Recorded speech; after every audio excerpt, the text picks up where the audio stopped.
Don't forget we are live on YouTube at the same time. Right now we are live on YouTube, so I want to encourage you to come on in the room. Come on in the room. Come on in the room. We get ready to get started. Thank God for everybody today. We're going to be praying for us today. How you doing, Sister Abigail?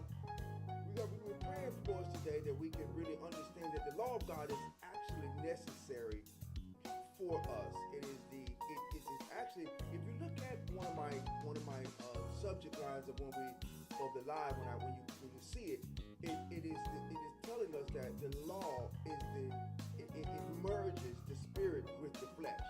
That's what the law does. It merges the divine knowledge and the divine spiritual knowledge of the Most High with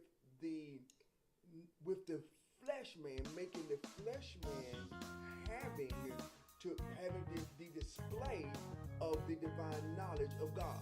That's what the law does for us. It displays God from within us. That's really what the law does, and it is for the man first. It's not for the woman first. It's for the man first, because the man, and I'm gonna go over it again real quick tonight. Real quick, I started it the other day, and I didn't finish it. I was in Ephesians chapter number 5. Because I want you to look at it from a different perspective. Y'all give me 1 second. I forgot to set something up here. Give me 1 second here. One quick second. Don't go nowhere. Just give me 1 quick second. I just gotta turn on my auto click. I forgot to turn on.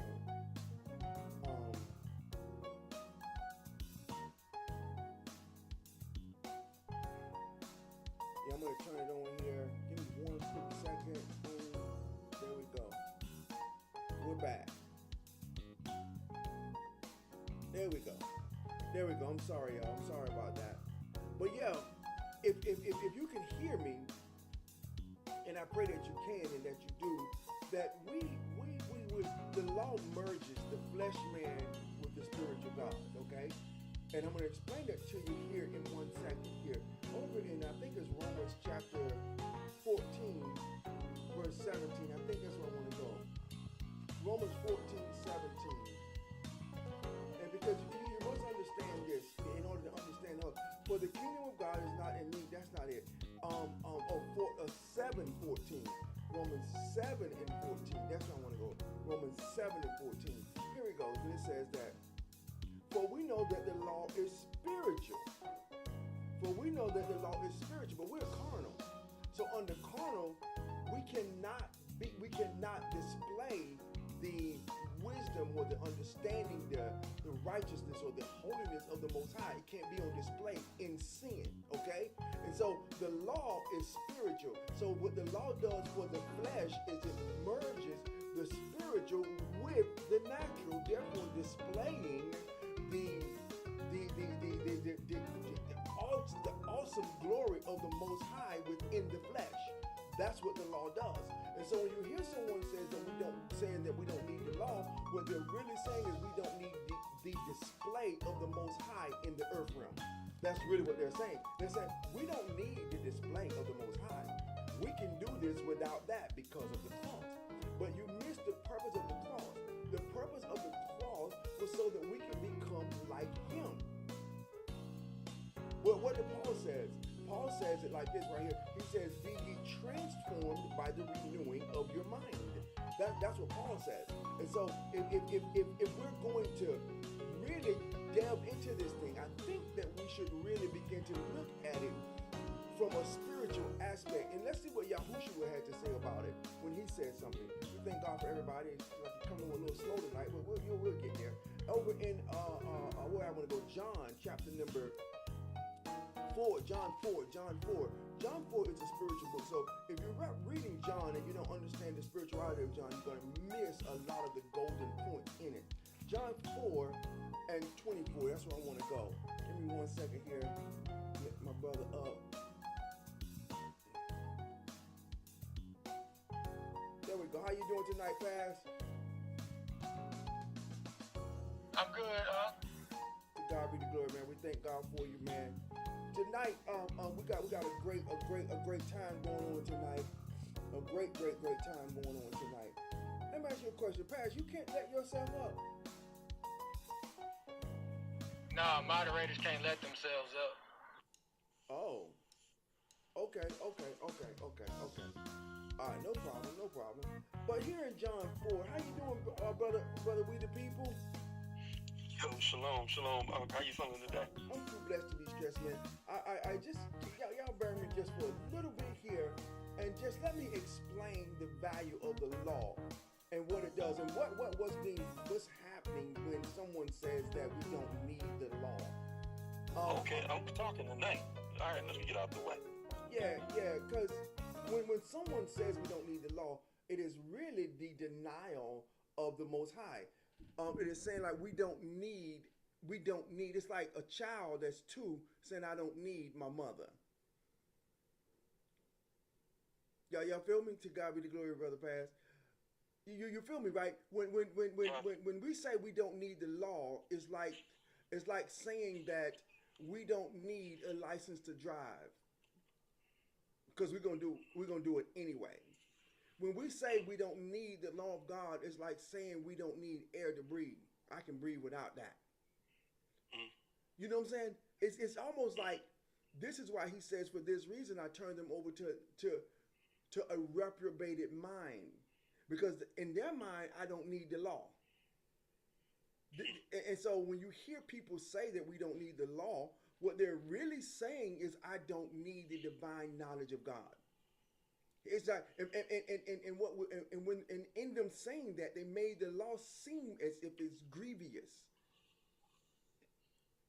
So then if they're making the law seem as if it's grievous, then people are going to embrace that because I can't keep the law. That's what you're going to hear people say consistently. We can't keep the law. We can't keep the law. We can't keep the law. But that is a lie. You cannot atone for yourself. No, you can't.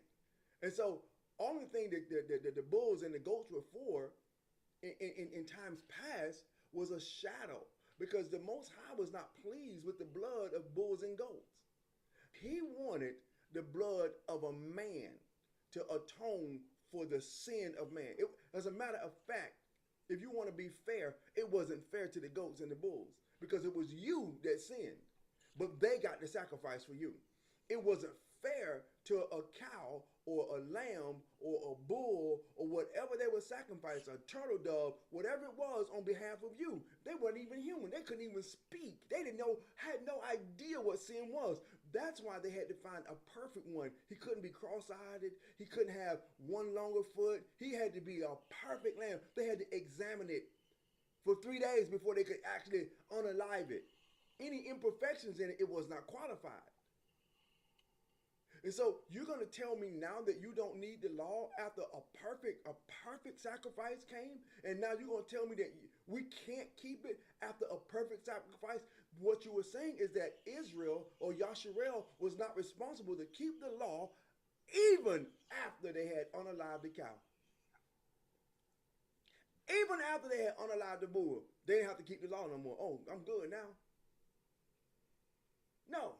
No, we don't get to, I mean, you can say it, but you have been misled. You have been gravely misled. And when I say gravely, you have been led to Lodabar, a place of desolation, which means that place of desolation means that you have been moved away from the Most High. That's a desolate place.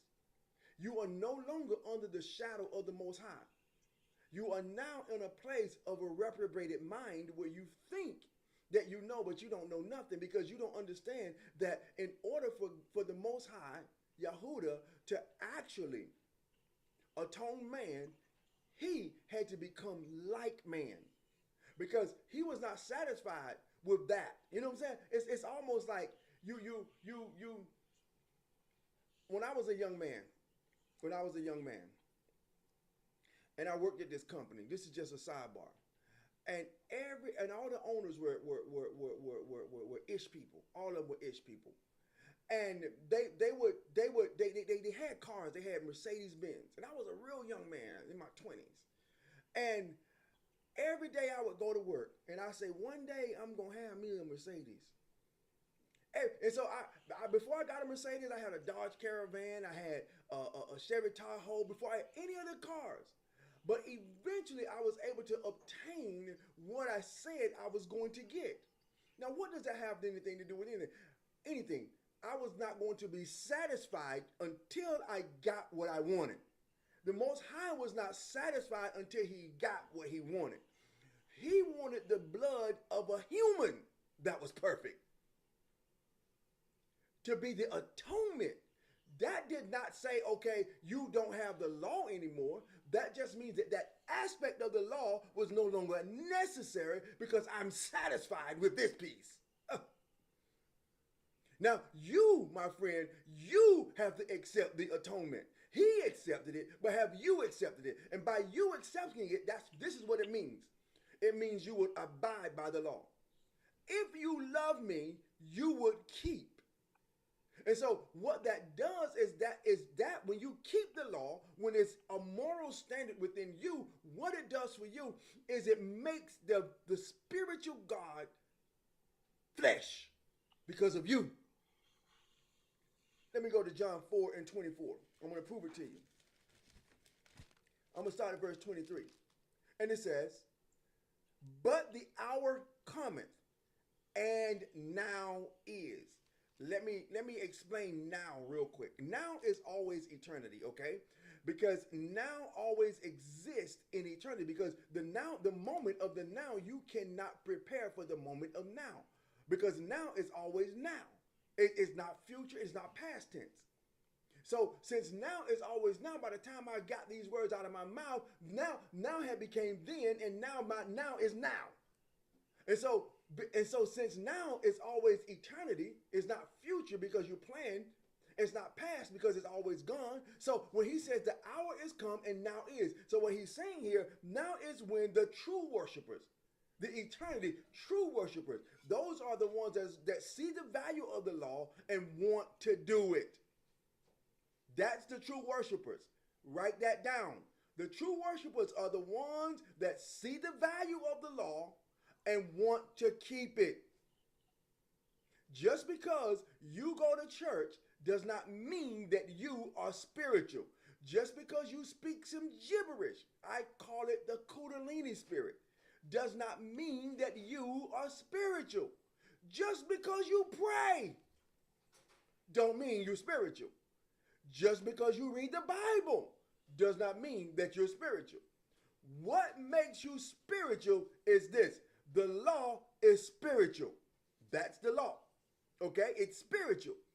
And this is what it does. It says, the true worshipers shall worship the Father in spirit and in truth. So what is the spirit of the law is the truth. That's it. So when you get in the law, you become spiritual. And what that means is that I'm revealing the nature of the divine Holy One of Israel within the earth realm. That's where the greater works come in at. Y'all understand that? Mm-hmm.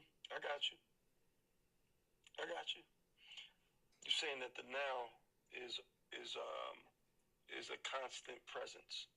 Present. It's the present constantly in front of us. And you're saying that us that worship, we have to value the law now.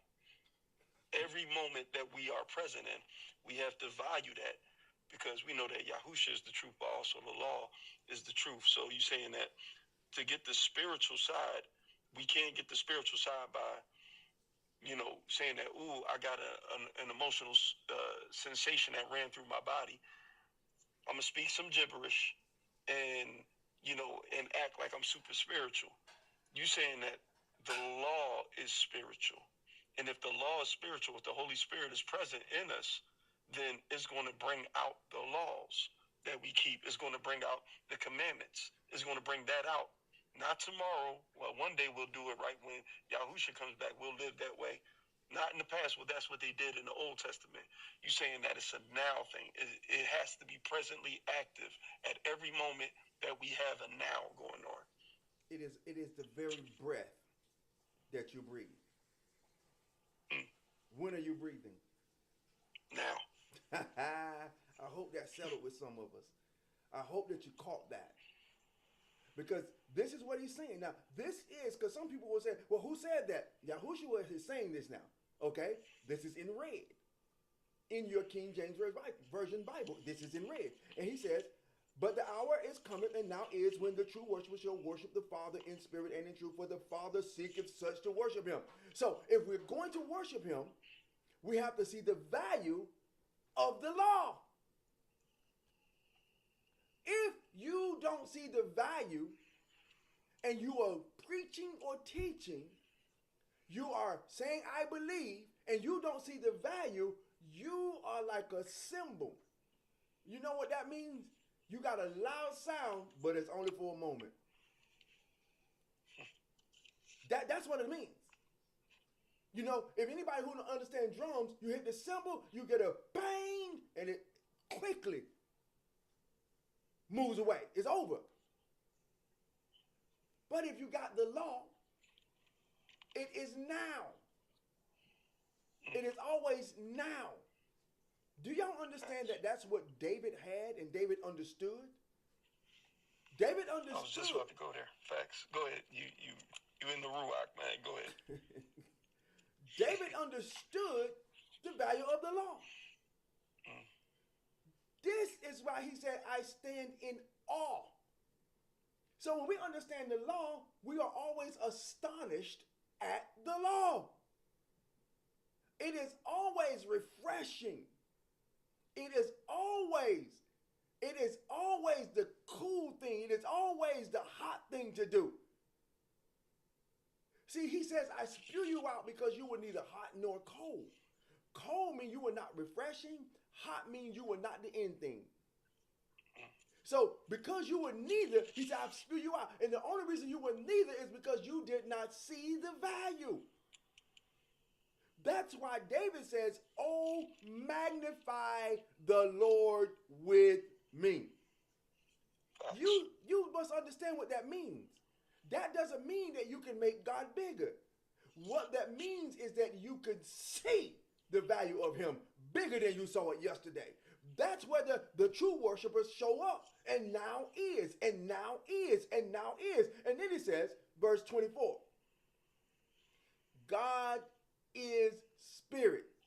So if the law is spirit and God is spirit and it's getting on the inside of you, then what does that mean? That means that you become the revelation, the active revelation of the Most High when now. So that means that when you become I felt that. When you become the active revelation of the Most High now, what that means is that now you are walking in the magnification that David says, oh, magnify the Lord with me. And now what you are saying is, I am walking in the divine wisdom, the knowledge, the perfection, the holiness, the righteousness of the one that created me. It's hard to misunderstand this when you can hear it broken down like this. And I pray that there we go, thank you. Oh, how I love your law. Thank you for that. But see, when we don't love the law, what happens is we are always, and this is what's messing people up. They make the law seem like it's punishment or it's a burden. This is how they get you. They get you by making you think that the law is a problem for you. That's why they can tell you that the law is done away with. Why would the Most High give you the law and then tell you it's a problem? Make it make sense. It don't. It don't. I'm going to give you truth, and then all of a sudden, I'm going to throw away my truth that I gave you. When it says that his truth endureth to all generations, his law endures to all generations. Every generation had access to the laws of the Most High. That's why when we was in slavery, they put us in the chains. They took us away from our history, but they still put the laws in front of us. Because every generation, like you said, has the opportunity to repent and turn to the law. When they make the law seem like they're grievous, like I hear so many people doing and so many people saying, it affects me, y'all. I'm telling you, because the law of God is not grievous. And so for someone to tell you or to make you believe that the law of God is grievous, they're misleading you. They're leading you to what the Bible calls Lodabar. But I come today to speak to these dry bones. Come on, man. I come to speak to the dry bones. The Most High has told me to speak to the dry bones. And you can live. Yes, you can. You can live. You can live, because what the law does is it's going to put flesh on your bones. Woo. It is going to put the sinew back in place. Woo. It is going to do all that is necessary for you to display the divine wisdom of the Most High, because it is not yours, it's his. And when you love the law, you understand that this ain't mine. That's why David says, oh, how I love your law. See, those of us who understand it's a whole different perspective here. We get a totally different understanding of what's going on. And so God is spirit, and they that worship him must worship him in spirit and in truth. So if the law is spirit, which is God, and the law is the truth, which is of God. So when I got the law, I'm spiritual, and if I'm spiritual, I got the law, and if I got the law, I'm walking in the divine revelation of the Most High. In other words, simplified, what I'm doing is I'm revealing God to you. I got a question. Yes, sir. My question to you is, can you pray without the law? You can pray, but what are you praying? Well, the reason why I asked that is because I put a scripture down there. Can you read that? Proverbs chapter 28. It's right in the chat. 28. He that turneth away his ear from hearing the law, even his prayer. So he's praying, but there's abomination. That's where I was going with it. You can pray, but is prayer considered spiritual? It can be if it's prayed in the right context. So if it's prayed in the right way, prayer is spiritual. But the law is also what? Truth. It's truth, and according to Romans, the law is also spiritual. Spiritual. That's right. The Bible says the law is spiritual. Absolutely. So if you trying to pray without the laws of the Most High, you make your prayers hated by the Most High. It's a sin before the Most High to give up your prayers to him, unless you're going to repent, which means you have to turn away from doing what? Turn away from breaking something. Well, what was you breaking? The law.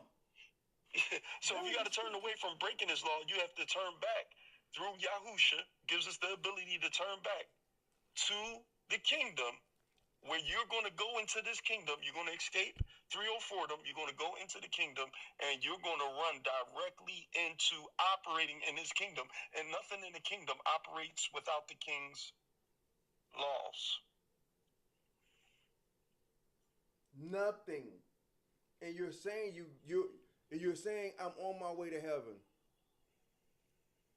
Baby, if you're not experiencing the kingdom here, now what is the kingdom? What is the kingdom? What does the Bible say that the kingdom is? Because righteousness, joy, peace, and the Ruach HaKodesh. There you go. That's the kingdom. Now, what is the display of the kingdom? The Bible gives us that too. Galatians 5:22, maybe 23.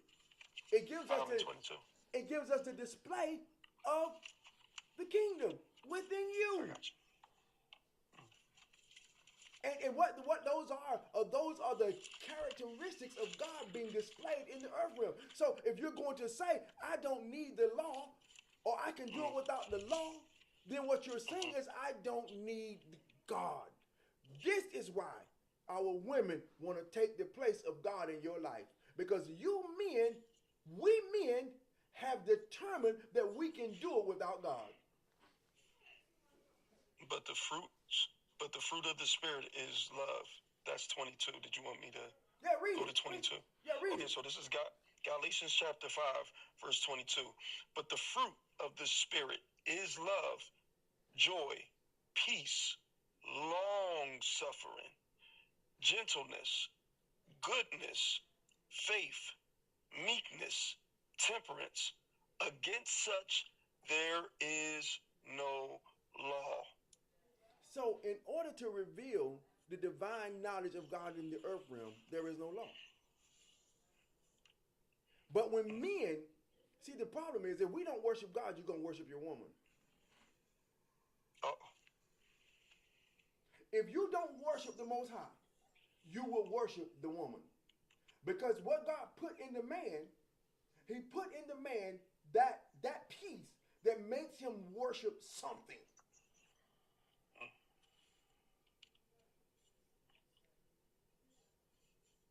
Get that verse in Baruch 4:1. If the man does not worship the Most High, and I'm going to tell y'all, he will worship the woman. Because that's all else he can do.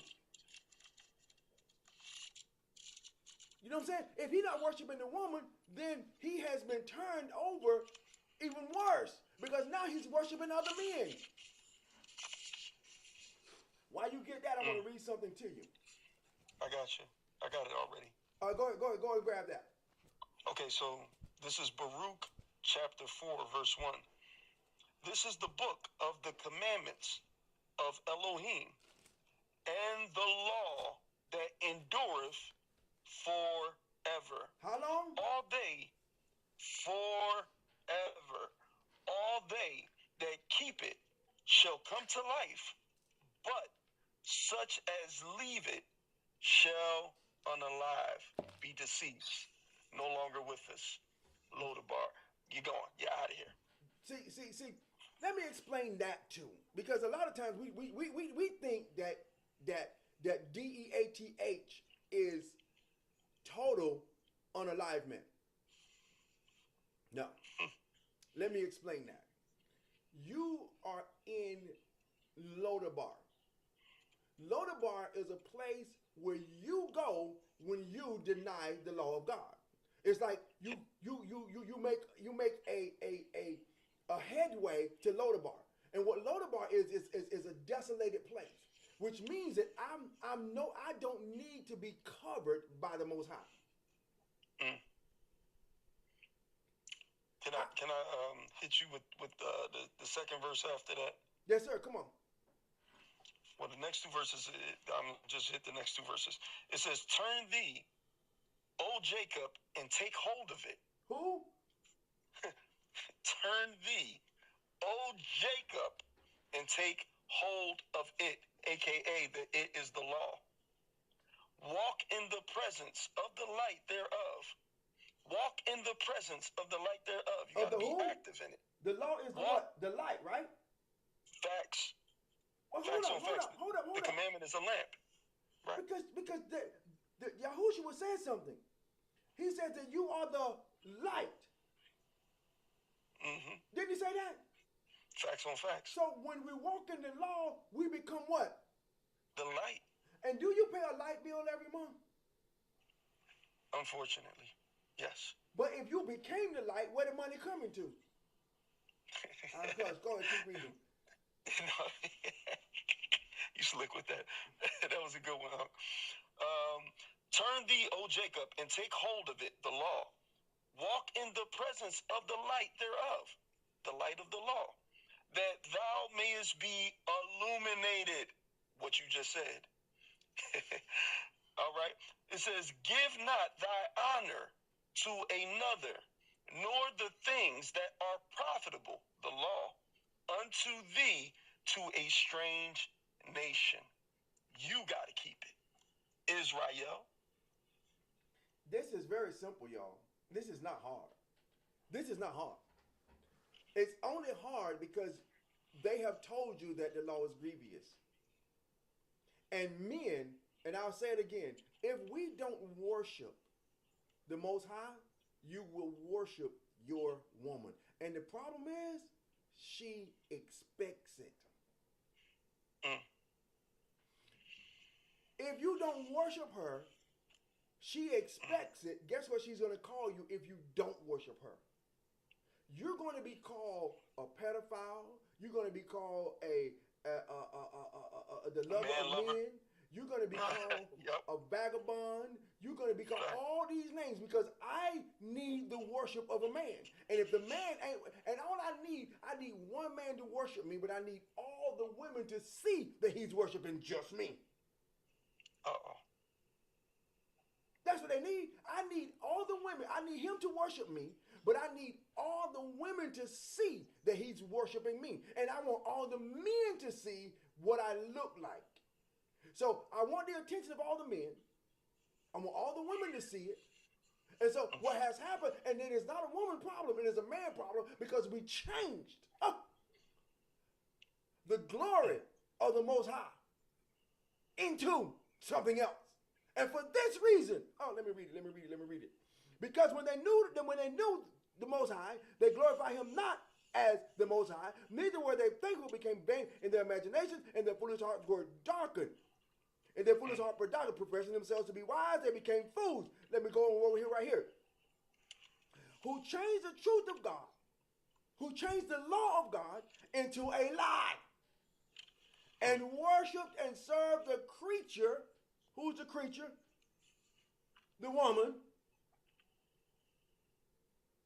Football, basketball, baseball, your car, your house, your stuff, everything else but the Most High. Who served the creature first, more and foremost, the one. That's why the man gets on his knee to propose to him. You understand that if the man understood who he was, for real, especially Israel, if we understood who we were, our women would automatically align with us according to 1 Corinthians chapter 11, verse 7, 8, 9, and 10, where the man now is the image of the Most High.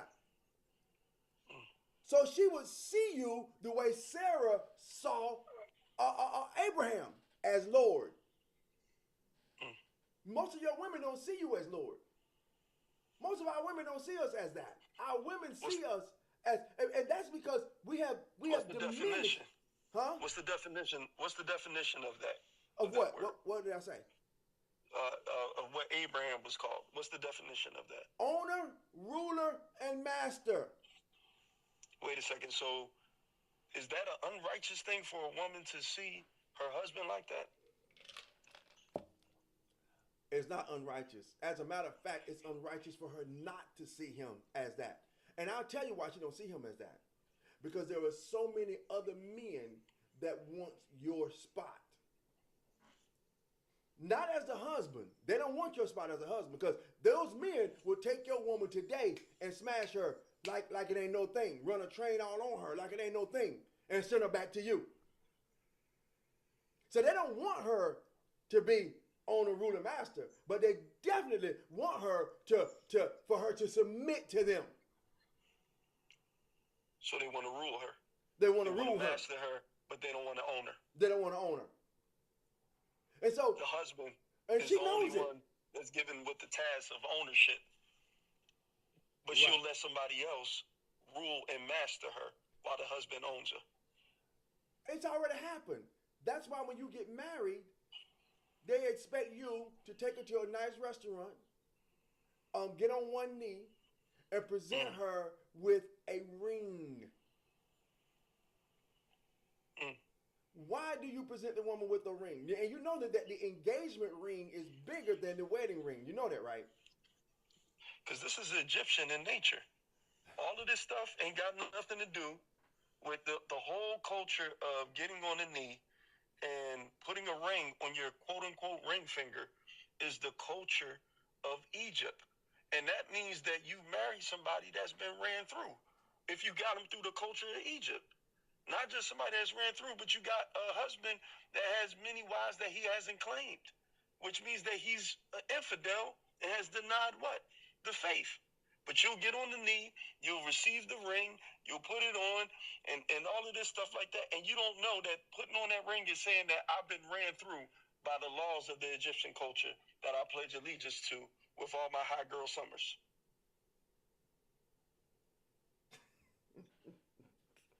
But when we don't understand, this is what we do.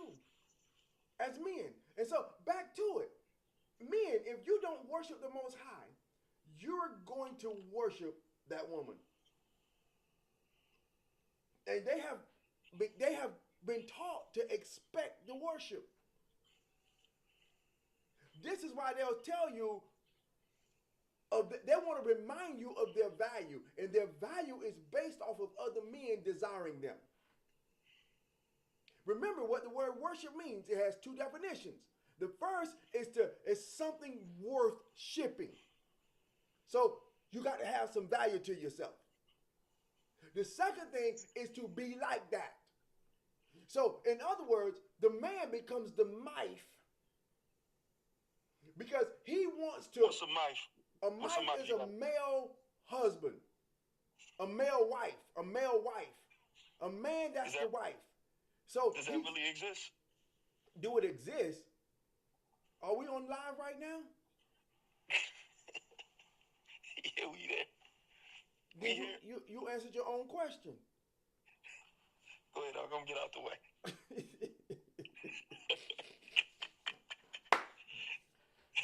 Do it exist? Of course it exists. Because the value of the woman is based on, she bases her value on the amount of men that wants her. That's why they tell her to use her youthfulness respectfully. Take advantage of it. Because that's when the most men want her, when she's younger. So take advantage of that. And this is what the older women are telling the younger women. They're not telling them to be with one man, settle down, have your babies unto the Most High. They're not telling them that. Get your education because you need to be smarter than the man. You heard the lady say that a woman's education makes her smarter than the man.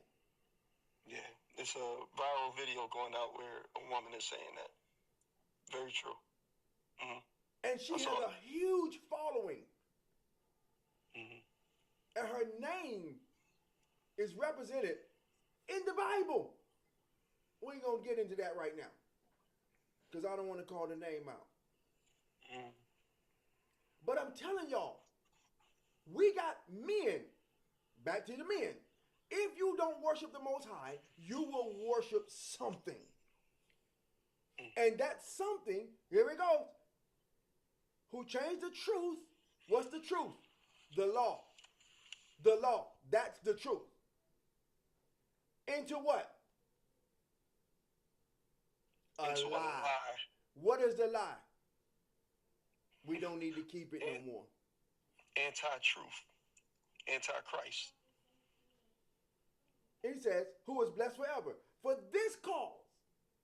So why did we get turned over? Because we changed the truth of God into a lie. That's why we got changed over.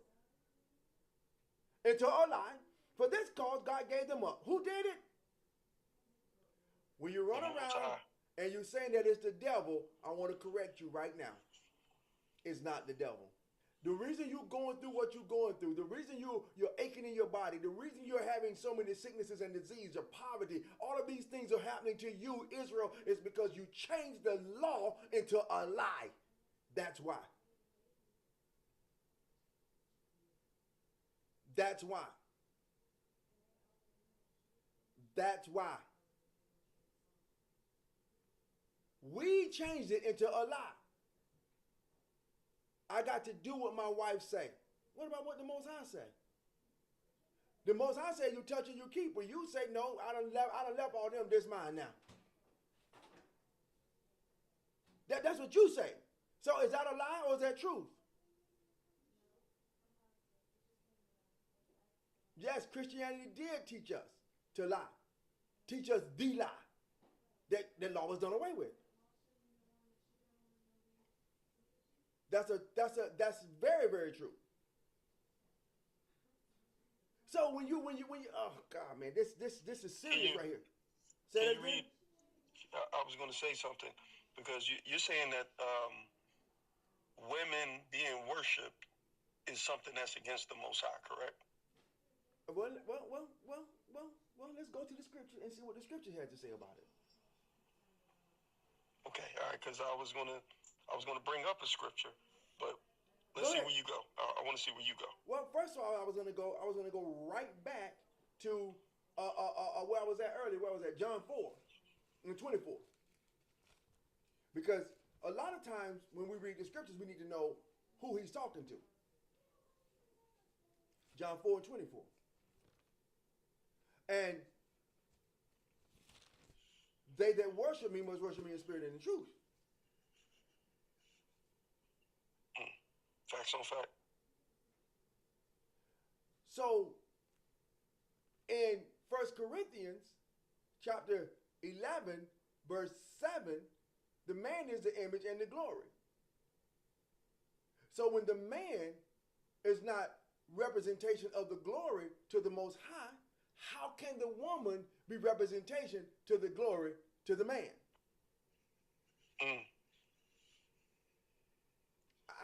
Somebody explain that to me.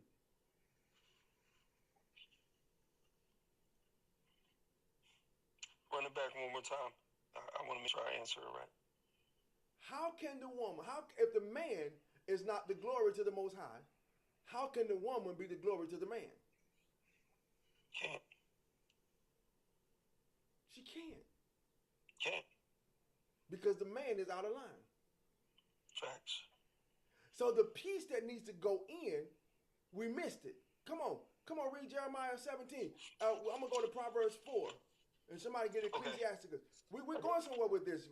And by the end of the night, y'all might be a little bit mad with me. Because we ain't even got there yet. Uh-oh. All right, so let's go ahead. Let's do this. Jeremiah chapter 7, verse 18. Jeremiah chapter 7, verse 18. I'm almost there. Hang on. Here we go.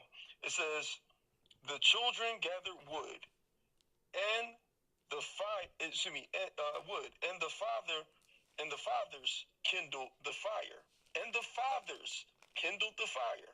The children gathered the wood, and the fathers kindled the fire, and the women kneaded their dough, to make cakes, to make cakes to the Queen of Heaven.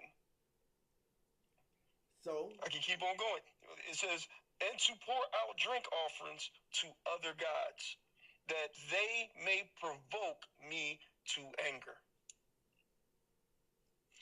Now, I can keep on going to 44, Jeremiah 44, because this wasn't just said once. The woman being worshipped is all through the scripture. And it's in different spots, not just Old Testament, it's in New Testament. I think it's another reference, I think to Ashereth in the book of Acts, if I'm not mistaken. But anyway, 44, verse 17. Jeremiah 44, verse 17 says, but we will certainly do whatsoever thing goes forth out of our own mouth, to burn incense to the Queen of Heaven, and to pour out drink offerings to her, as we have done. We and our fathers, our kings and our princes in the city of Judah and in the streets of Jerusalem, for then had we plenty of victuals and were well and saw no evil. But since go ahead. But since we left off to burning incense to the Queen of Heaven and to pour out drink offerings to her, we have wanted all things and have been consumed by the sword and by famine. So since we've been giving everything to the woman, all your seed, spilling it inside of a woman that don't want to produce, you impoverished. So why are you lacking? It's our fault. It's our fault. Boy, y'all can say that again. I'm sorry. Look, I was pumping the gas and had to go back in there and get the cash because I put too much in there. Like, all right. But y'all pray for a brother. Because working with y'all and doing this, it's a full-time job, man. God be the glory.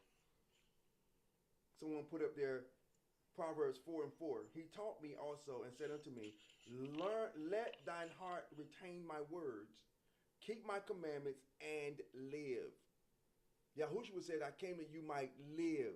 I came that you might have life and have it more abundantly. Live life. Why? Because the law brings life. It brings you out of Lodabar. See, we think we're living and we're not. Because you're not living if you don't have peace and joy, righteousness. You're not living. What are you? You're in Lodabar. And Lodabar is a place of struggle, grief, disappointment, hurt, pain, sorrow.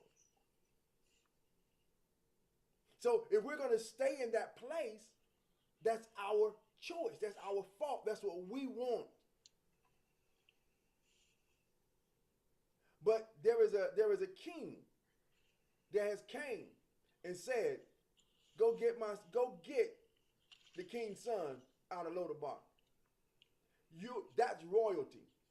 Come over here where the table is spread and the feast of the Lord is going on. Y'all come over here where the table is spread and the feast of the Lord is going on. The only reason you are not, I can't say you, I got to say we, are not where we should be is because we have believed the lie more than the truth. And it is hard because what we're trying to do is we want to take the truth of God and make it fit into Christianity.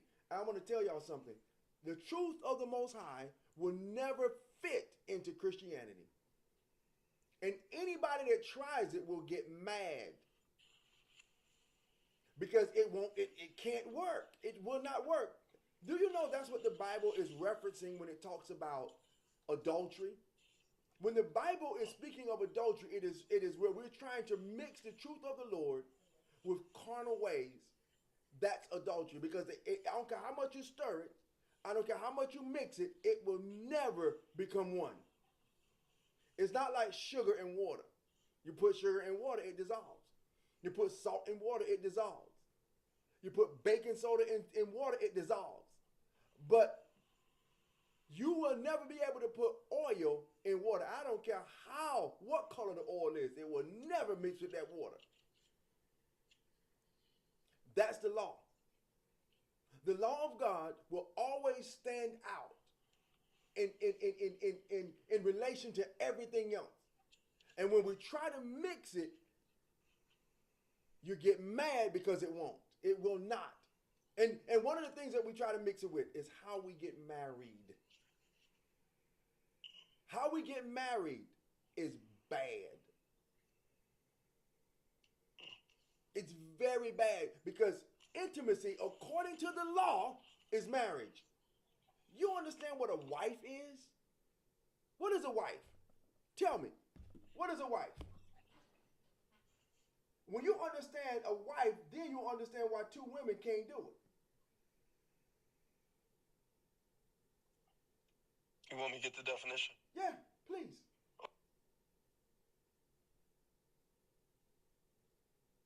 Because when you understand a wife is a woman that you are being intimate with, that's it. That is the whole thing of a wife. If a man desires a wife,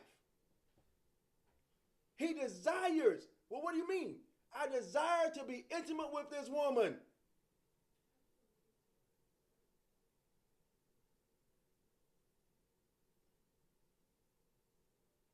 That's what it is. And so it is perversion for you to go into a woman and don't desire her for her to remain with you. That's perversion because you are a contributor to Jeremiah chapter 3. What is the contribute? What's your contribution? You are defiling. You are helping to defile the land. You are defiling your own crop. That's why your children, you know what? Do you understand that's why the woman calls the children hers? Because you out of line. Y'all understand that, right?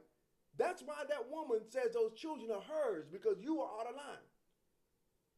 You tell me what Coke machine tells you that the Coke is mine after you put your money in there. Who are you looking for? You are going to look for the owner of that machine. Why? Because you put your money in there and you expect whatever is supposed to come out to be yours. So we men, we got to go back to the Most High because we put our money on the machine, the woman, and now the woman is claiming that the children is hers. We got to go back to her maker now, talk to him.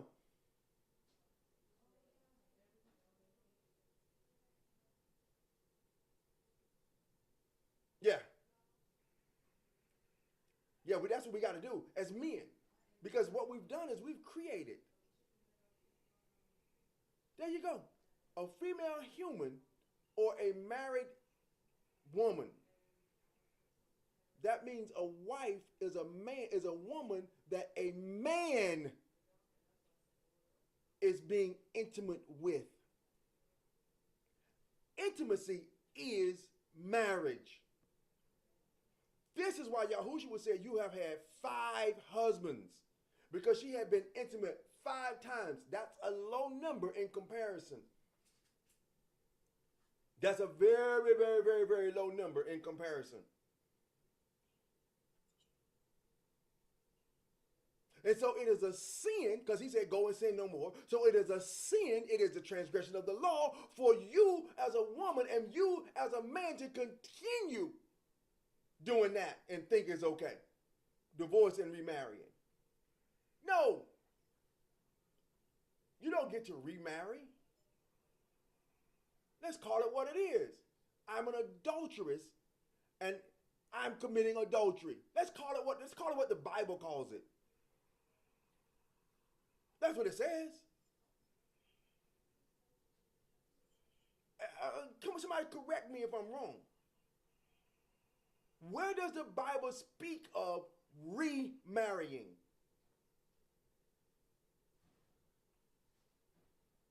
You saying remarriage, or like, what way you mean that? What I mean is when a woman is with a man, and she goes from that man to this man to that man. Then she marries another man. She don't like him because he doesn't fit. A matter of fact, I'm going to say it the way they say it. He's not my type.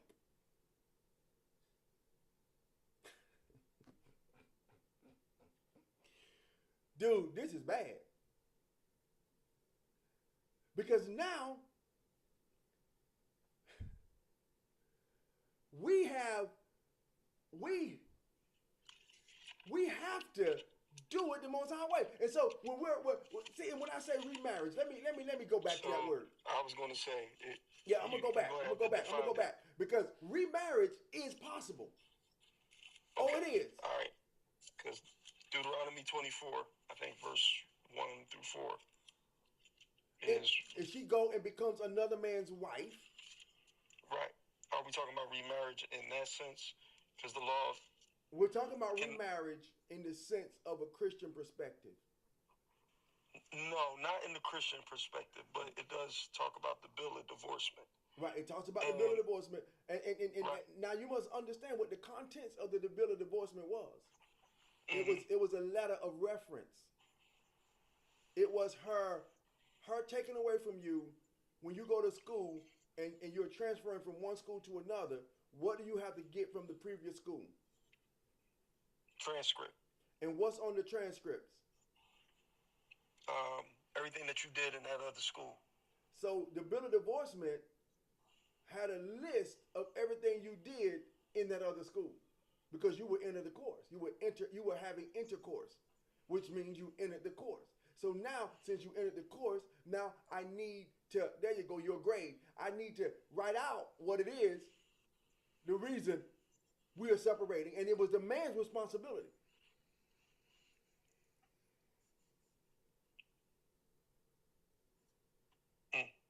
So can she give him a report card or no. a transcript? No. If he's gonna grab another wife, and he's been flawed in his duties, and he ain't handling business in multiple different ways, and she got it out with him, does she get to tell the woman that's coming along that wants to be the wife as well that, hey, listen, You know, this brother right here, he don't go to work. He don't provide for the house. He don't. It's only one way. It's on. Listen. I'm going to prove it to you. 1 second. Okay. So while you doing that, I'm gonna read Deuteronomy 24. This is verse 1. It says, "When a man take a wife and marry her, and it come to pass that she finds no favor, in his eyes, because he have found some uncleanliness in her, then let him write her a bill of divorcement and give it in her hand and send her out of his house." In verse 2, "And when she departed out of his house, she may go and be another man's wife." I don't know if that qualifies for the Christian way. Oh, bad pass. Go ahead. Okay, I was going to say you a question, we the people, and you too. I was going to say, you got it. I'm listening.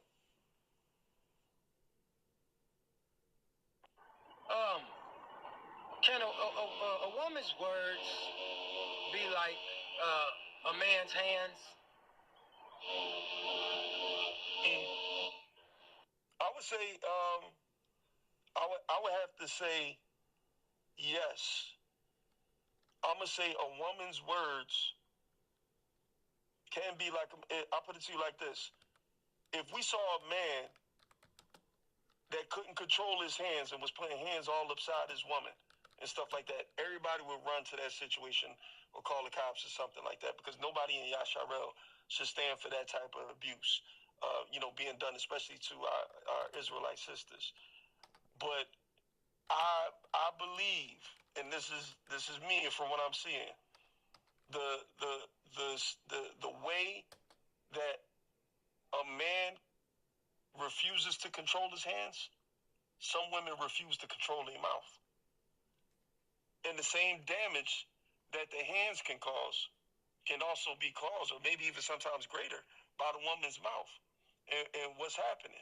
Because why? The man's strength is in his strength. It's in his body. The woman's strength is in her mouth. So if the man doesn't take, I probably would say, self-control or rulership over his own spirit to control himself in that situation, he knows that he can create great damage. And likewise with the woman, if her superpower is the fact that her mouth can go wild, or this, that, and the third, it's just as damaging. The same damage that a man can do with his hands being out of control is the same damage that a woman can bring with her mouth. I believe that. Is there any example in the Bible that describes this type of event, or anywhere towards it? Well, can I ask you something, Paz? Are you saying that this would be a reason for giving a wife a bad report card or a bad transcript if this was a bill of divorcement? If we was honoring the laws the way that the Most High wrote the laws, and the man, are you saying that this is one of the things that would be the uncleanliness, or the things that he would find no favor in his wife for if she didn't control her mouth, or like where you going with it? Like where you going with it? Yeah, that's what I'm saying. Could this be grounds for back then what they would call divorce, what we call divorce today?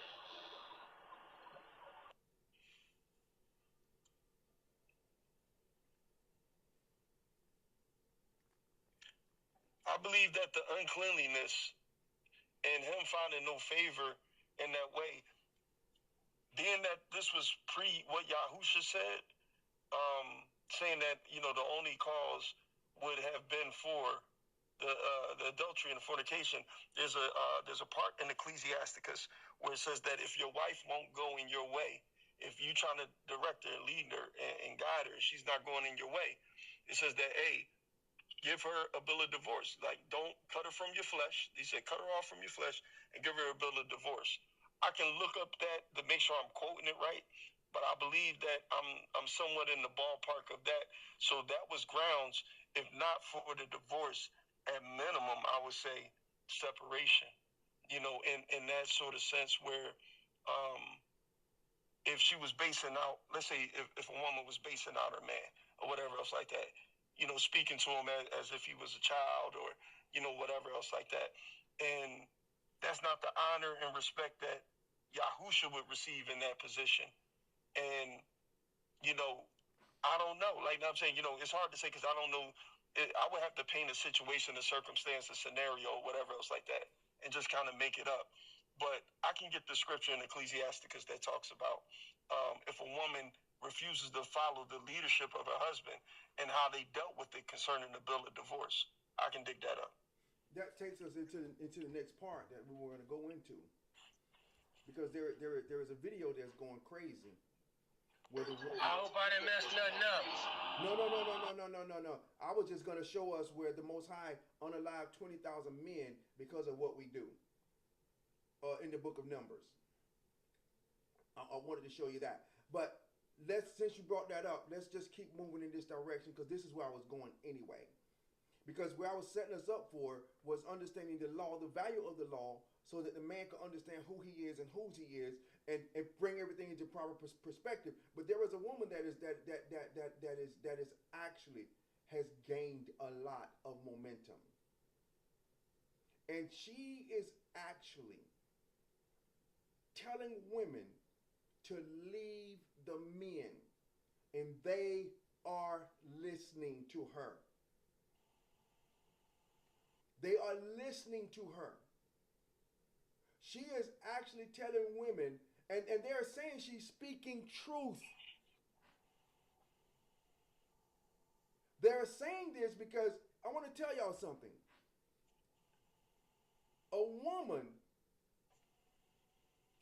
is only mad with the man that she wants. She's not mad with the other men she's been with. She's only mad with the one man that she wants to worship her. That's it. That's it. She's not mad with all men. All men don't fall into the category of a woman's anger. She's only mad with that one.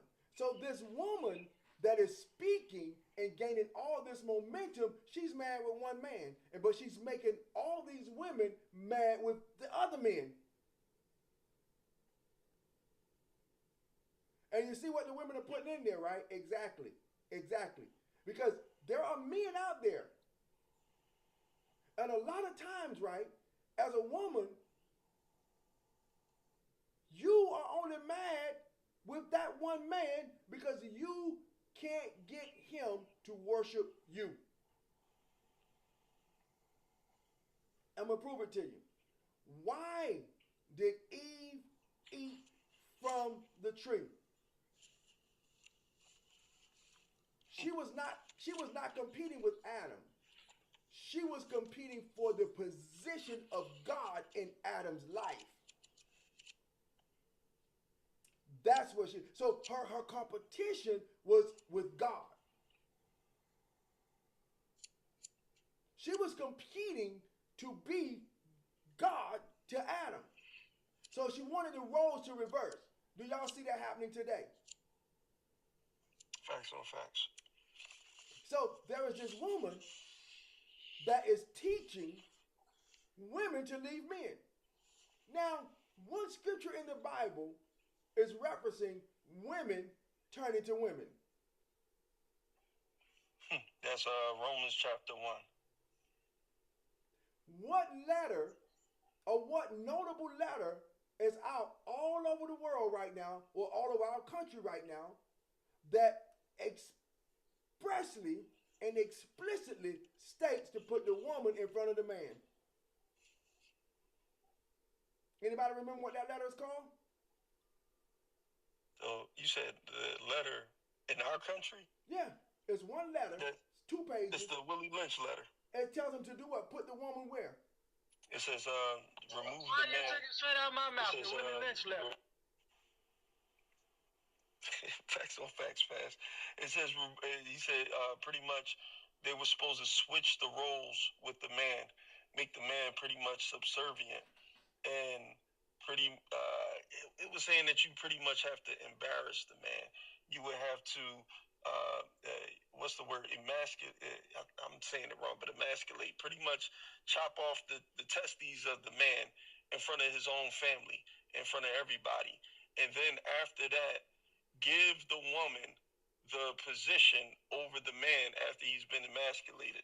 I think I'm saying it wrong, but basically after he had his manhood taken from him, um, give the woman the position. And because of fear of what she's seen happen to the man that once was in rulership, she would be in defensive mode and become the leader to protect the boys from growing up to be strong leaders like the father that was just brought to shame over his leadership. And by that being the case, when this cycle all starts and it goes full throttle, the woman would eventually raise the men to be weak and docile, and raise the women to be strong. And that would be the reversal of the orders in the Willie Lynch letter. Do we see that happening in our communities today? Oh yeah, man, they've been successful with that before. Oh, wow. Yeah, yeah. So what Pat said. So when we see this, right, and you see it in the Bible, did Willie Lynch do it or did the God do it? It was the curses. Like, we brought it on ourselves, and the Most High said that I'm going to do this to you as a punishment. So that's Deuteronomy 28.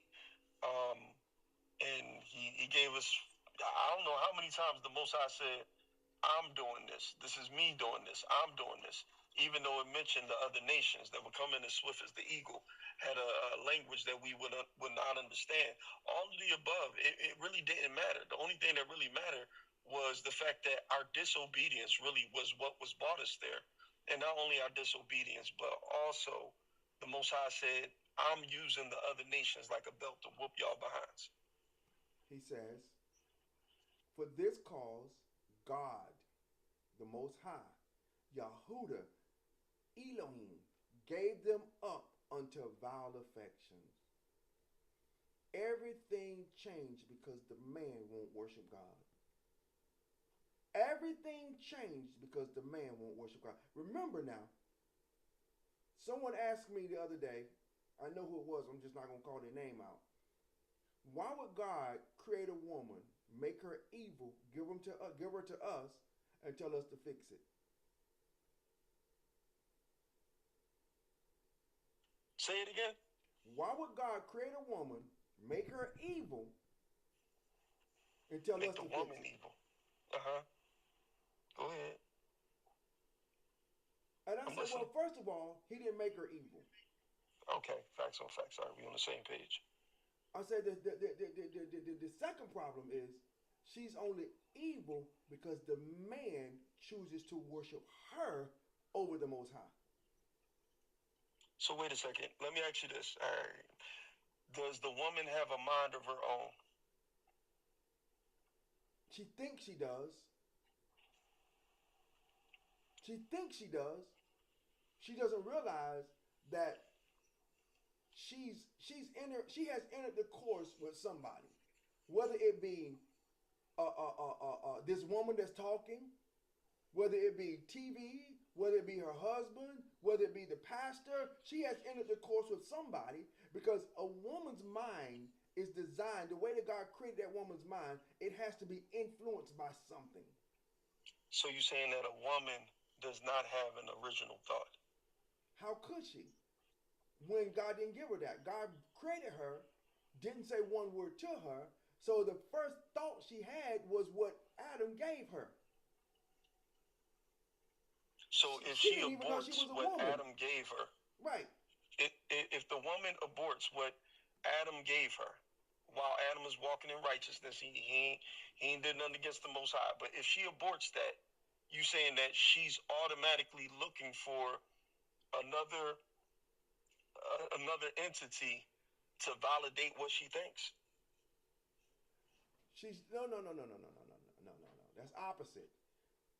What you mean? Another entity wants to influence her to believe that they're invalidating what she thinks. So that's why the scripture says that the woman was beguiled, tricked. because the entity, that other spirit, that other flesh thing that she was dealing with, wanted to warp the thought process. This is why in sales, if you ever sold any big ticket item, any big ticket item, whether it be a house, insurance, big ticket items, and you're married, they always want the wife there. You know why, right? Right. Because they use the wife to influence the husband. Yep. Yep. So they go for the wife. They go for the wife. Yep. All the time. Yep. They don't even talk to the man.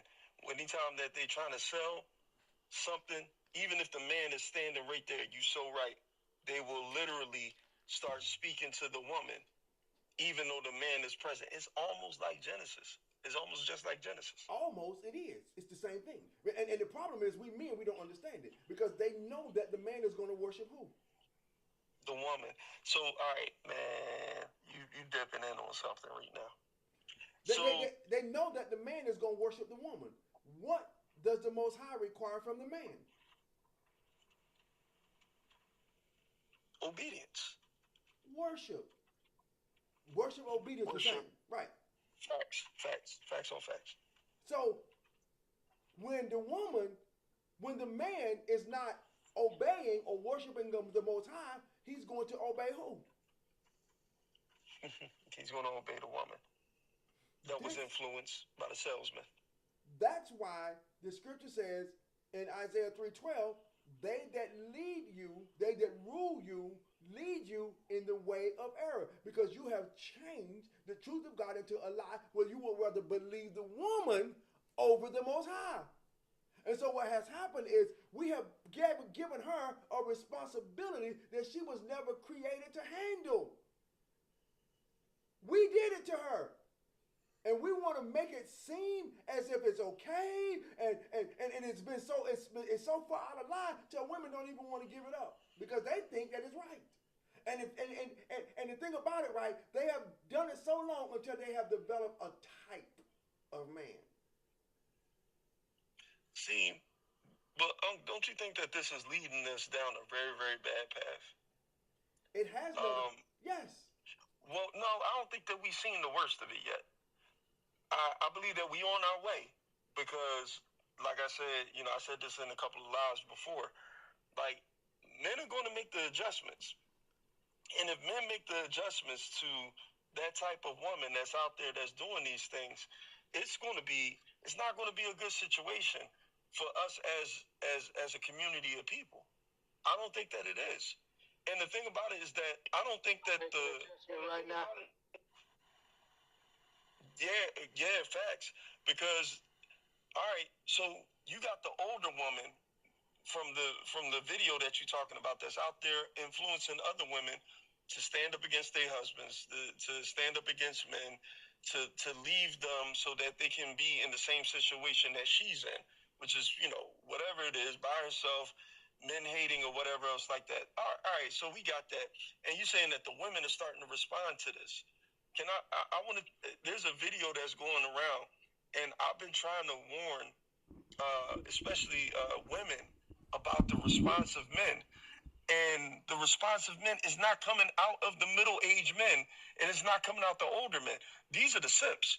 And these are these are the ones that's the jelly bags. These are the ones that you describe as the eunuchs. They go along to get along people and stuff like that. The young men got a different mindset. This new generation that's being raised up. All right, I'm going to just throw a scenario out there because this is one of the solutions that one of the, I'm not going to call them YNs anymore, but I usually call it the YN Chronicles, how I document what's being spoken, especially amongst the young brothers, that's out there saying these responses. All right, I'm going to put a scenario out there because this is one of the scenarios that are put out there for the young men to follow. They said, we need to stop going into these women. We need to stop having intercourse with these women. Shut it down. Do not pay them no attention for 5 years. 5 years. Don't even look a woman's way. Go about your business, and you use that 5 years to love your mother, to love your sister, to love your cousins, and then use that 5 years to build and stack up as much money as you can to establish yourself. And then after the 5 years, the women will recognize the mistakes that the older women have been teaching them to make. And then they will have the opportunity to come back into relationship with these men after 5 years on the man's term. What do you think about that? Because this is the solution that's being talked about. Not from the middle-aged men, not from the older men that's singing all the Keith Sweat songs and the baby face. I'll wash your clothes soon as I get home. They like, yo, we ain't listening to none of that. So because they ain't on this, this type of time where they got to be a valet and begging for the woman, and they like, yo, we fitting to shut this down. And they talking about doing this without Yahusha. What would that lead to if they shut it down for 5 years? Well, I'm gonna tell you this right here. The YNs, they on to something, but they're off because they're trying to do it without the law. And so I understand what they're saying. They're on to something great, and it could be okay for a while, but it's still gonna go right back to it, because after the 5 years, you're going right back to the same thing. This is what the Most High would have us to do. If you touch her, you keep her. Because if we're going to say, okay, and the only way we're going to be able to do that piece is if we got to stop just going into these women. The mic is shaking. I didn't mean to interrupt you. The mic is shaking when you talk, but go ahead. Okay. I'm listening.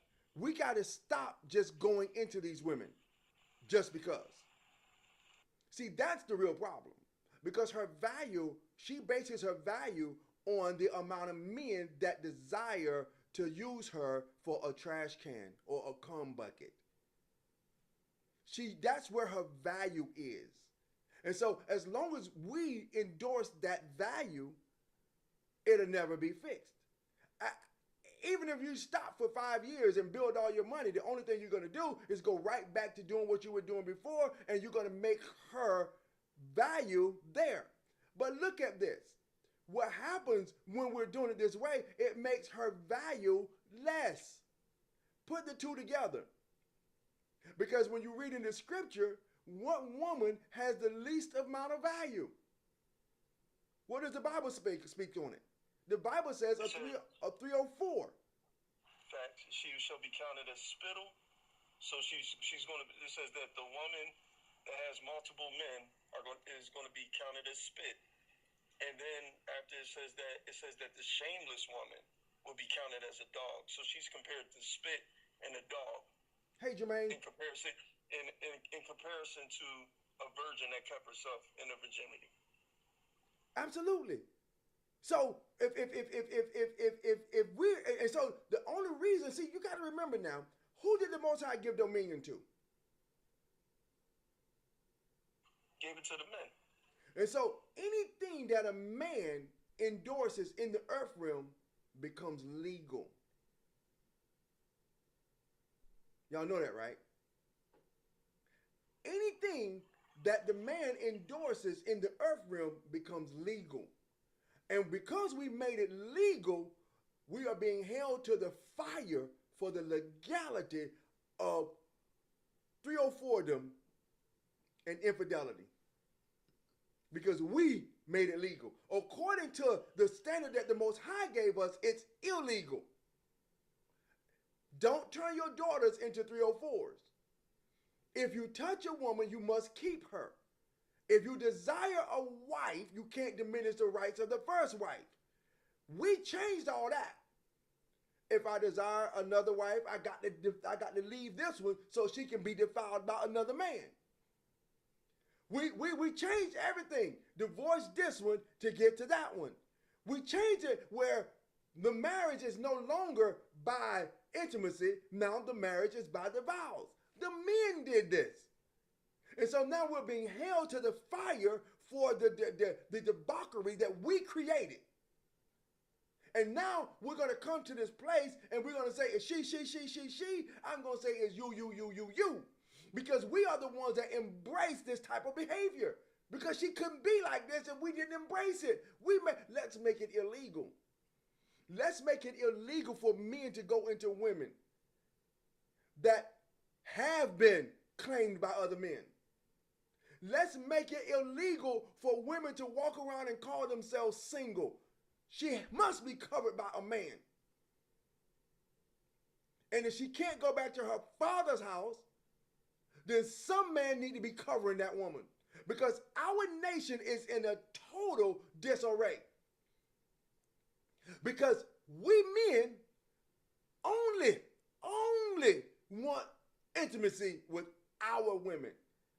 What have we done? We have created a cesspool. All of our children are coming out with stripes on them. Coming out with stripes on them. Because we men are sharing the same woman. And if the women could understand this with what's his name, Boaz, they wouldn't even use that story as an example of me being single waiting on my Boaz. Because if you use that story and you have been cracked by more than one man, you are disqualified. And if that man is still alive, you don't even fit the description to even be considered by any of the men of Boaz. So the only thing you qualify for is a peasant. Those are the men that are passing you around. That's all you qualify for. So we have some people saying that you're speaking unlawfully now. So with them saying that you're speaking unlawfully, what's unlawful? I don't know, but I'm gonna just put this out there. Is it possible that us being the Israelites was raised up without the laws of the Most High?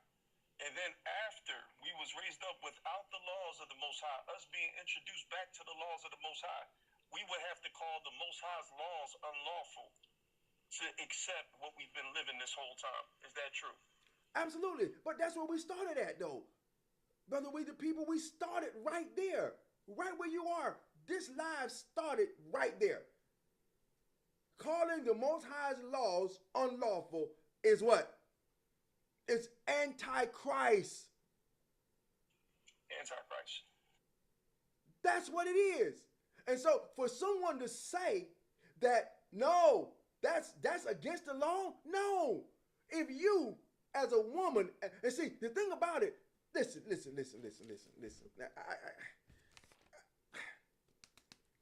It's so much running through my mind right now, but y'all bear with me. Bear with me for just a minute. We might go for a minute. Y'all, I'm not ignoring you. I see your request. I just want to get this out. I don't want anything to come up and change this right now. This got to be said. Go with me to Ephesians. One second. We don't have 100,000 likes yet either, so nobody is able to come up right now until we get those likes up. I know that Paz hasn't been on y'all backs and on y'all cases. I try not to say nothing too much about it, but share, like, repost, and get them up. We definitely love to have a conversation with y'all, but we needed to be at 100K. And you're right. Something speaks. China speaks. Kaya speaks. I don't know how you say that. Shauna speaks. I'm going to say it like that. But listen, wives, submit unto your own husbands as unto the Lord. The rest of this verse in Ephesians chapter 6, except for one more verse, that speaks directly to the woman. But it starts with submission. Kana. Okay. Kana. Okay, I got it. Listen. For the husband is the head. The reason we don't want to consider intimacy as marriage, because a lot of the men you slept with, you don't consider them husband material. And so I can never accept intimacy as marriage, because I've had bigger and better, and I'm still looking for that. He's just a placemat for now.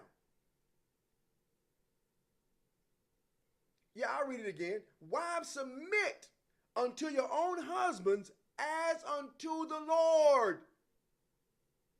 Do y'all understand that as unto the Lord means that now that my husband is the Lord, which means that if I'm in intercourse with him, what does that mean? I'm worshiping him because I see the value in him and I see the value in him and I want to be like him.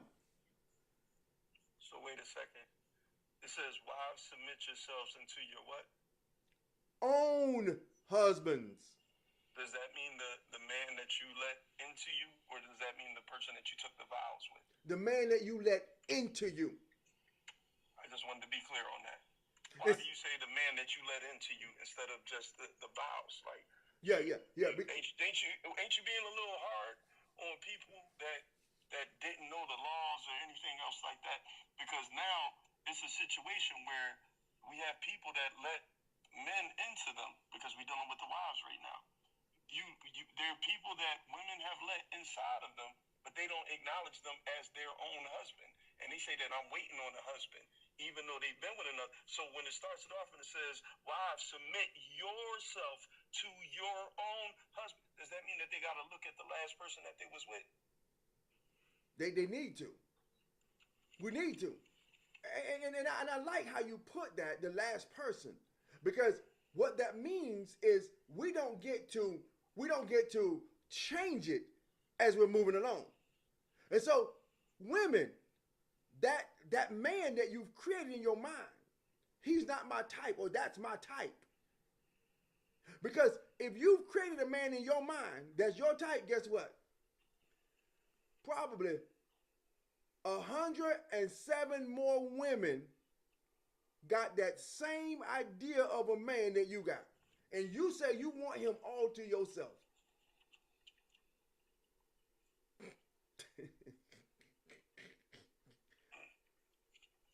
Make it make sense. And then he cheated. Really, I ain't giving the man a pass, but it ain't his fault. He's got 100 people vying for the same man. And they all come and it's like you ever remember back in the days they had Crayola crayons and there was 64 of them in the big box of crayons. All of them were different colors, but they were all the same height, the same shape, the same size, but every one of them was a different color. And so what the woman is saying is, it's 64 crayons in this box, but I only want to use the brown crayon, but there's another 63 more that's in there that I can use whenever I get ready. That's the man. Y'all got to understand something. We got a dilemma. Now, this can all be fixed. And I'm going to go back to this. For the husband is the head of the wife. So when you submit to a man, he automatically becomes your head. That's why the only thing that breaks the blood-brain barrier is the man's semen. Because, and guess where it goes? Into your brain. Wow. I like this person that's down there, because they got their own mind.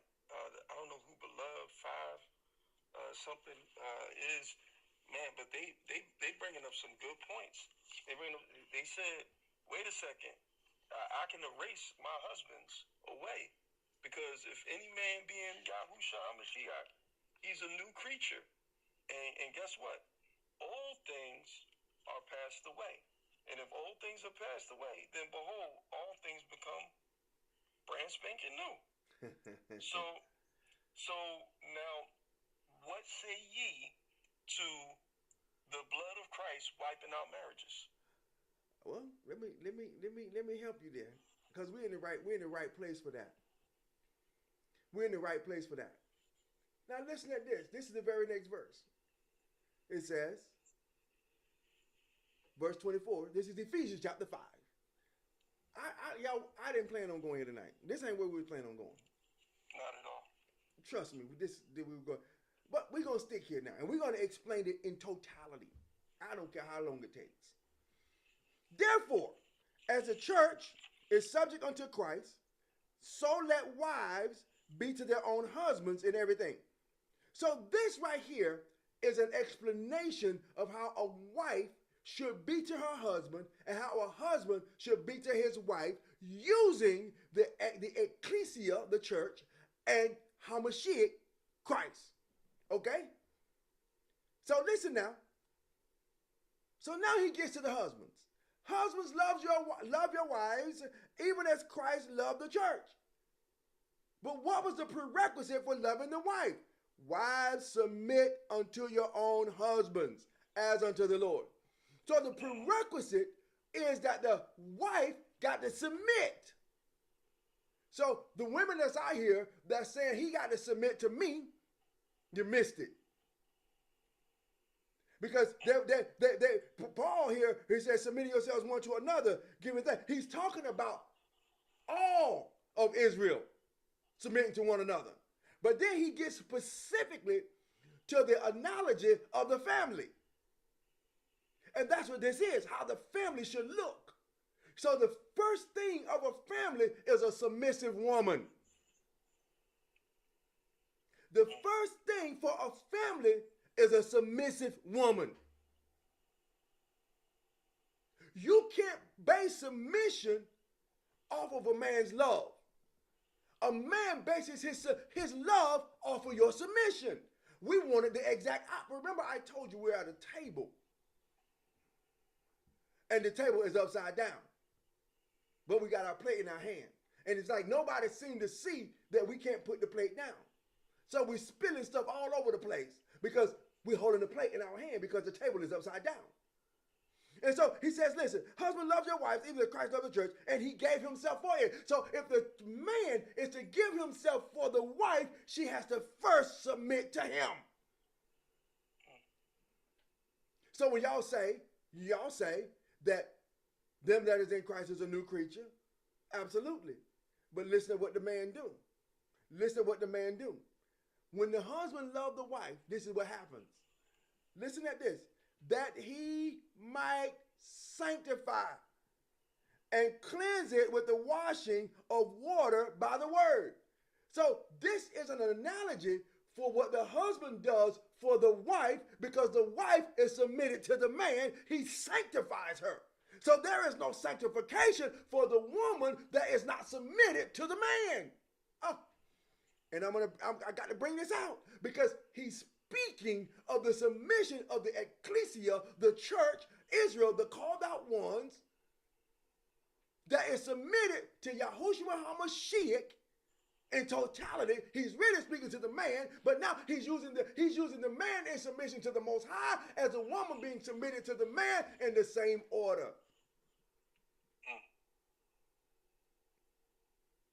So,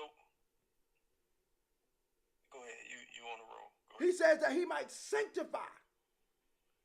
So, I want to know and cleanse it.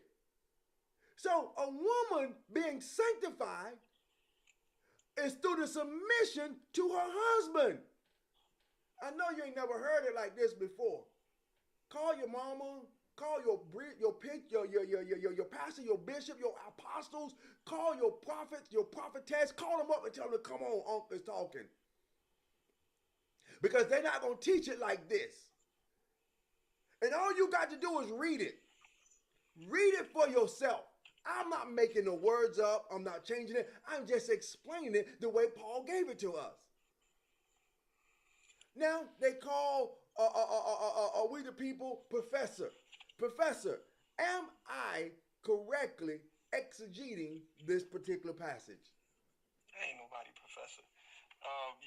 You doing it right because you're going in order. So the Elohim that we serve is an Elohim of order. So what he is saying first is putting things in order for the marriage. And it's true, because when you give yourself away, women, in intimacy, y'all know that that's the ultimate form of submission.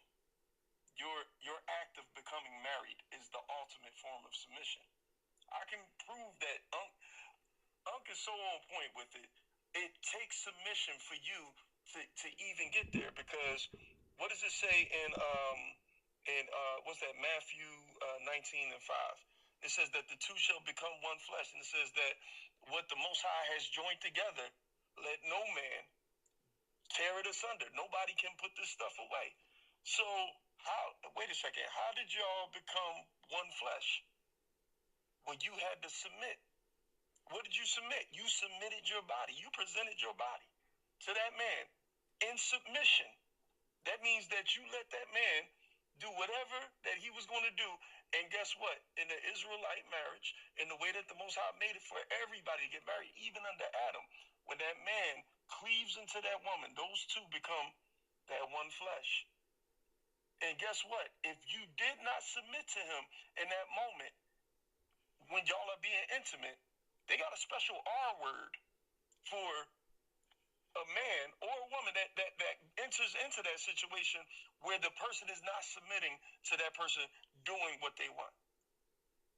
They call it grape, and I'm being nice, saying it so, TikTok safe and all of that. Somebody asked, what is the meaning of submission?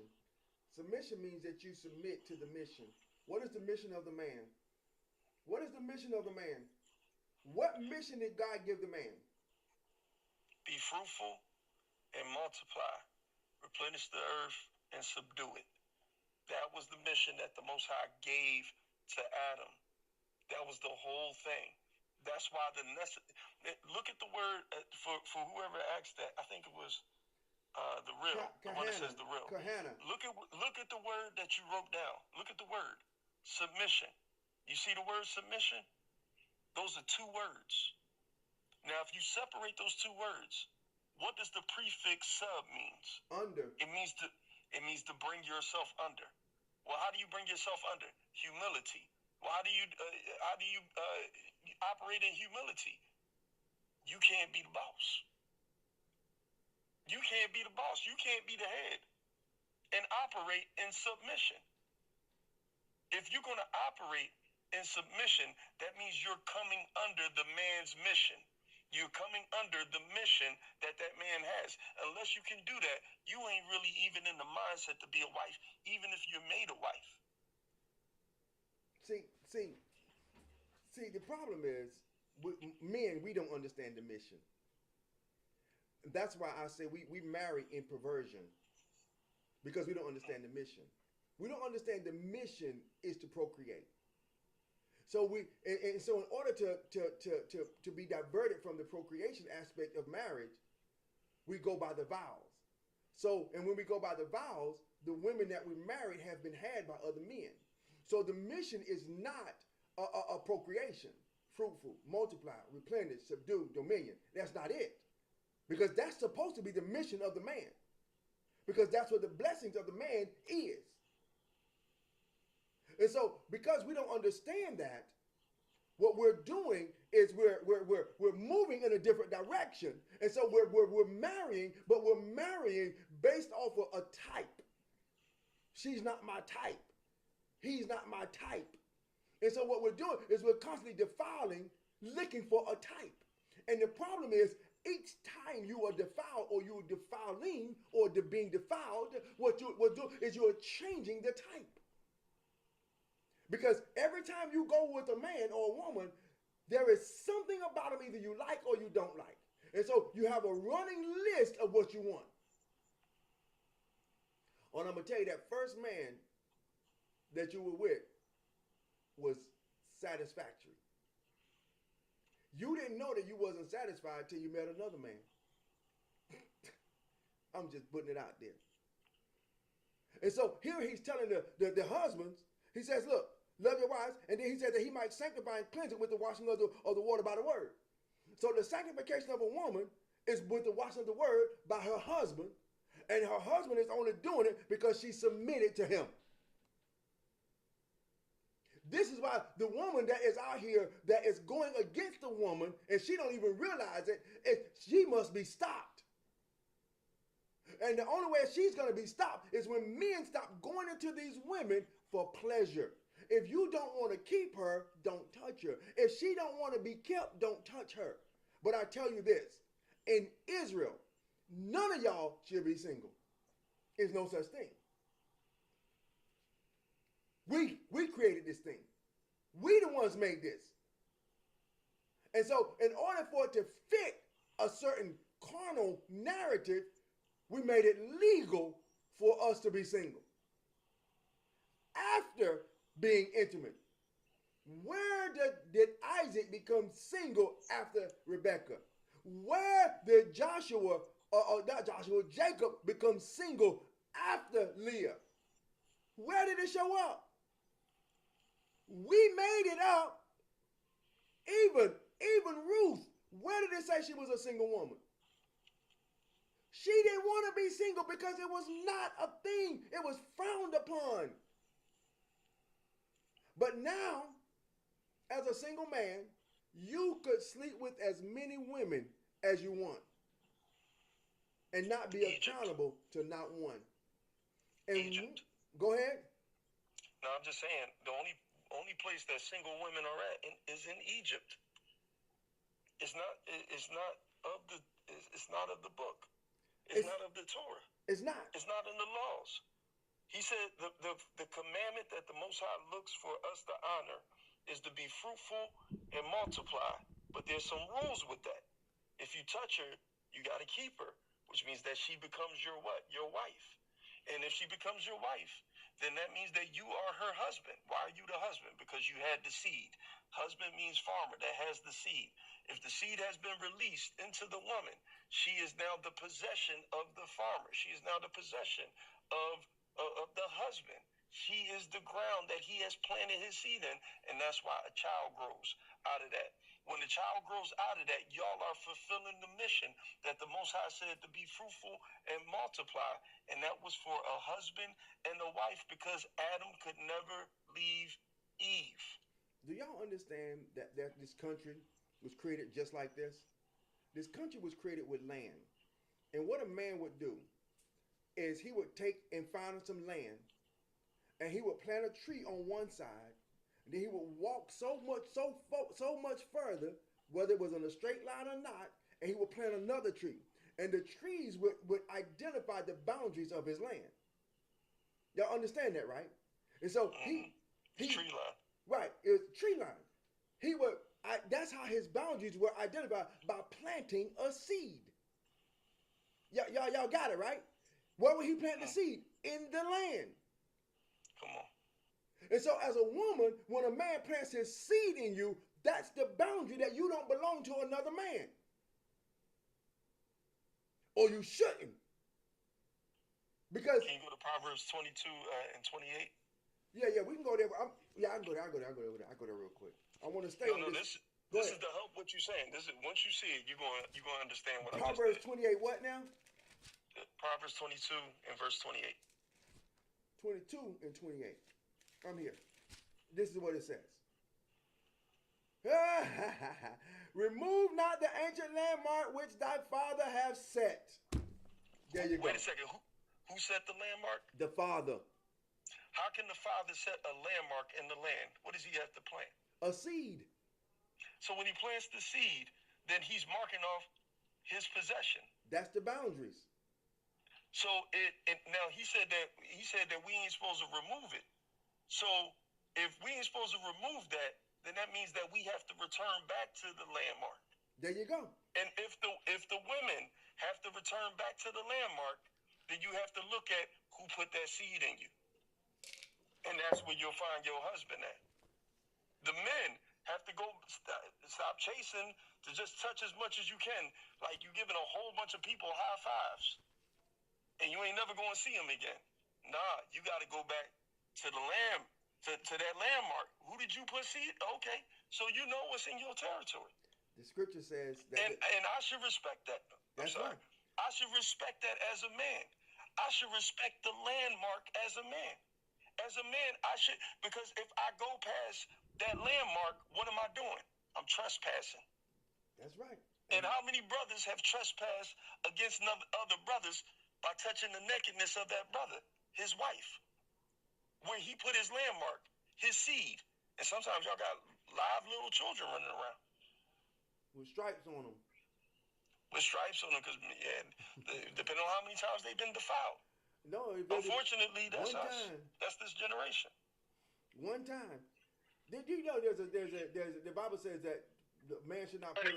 Are you saying that just like that horse and that zebra, the women are the same way. If a man don't impregnate them the first time or whatever it is, all that stuff that's inside of when a man finally do his thing, that it could.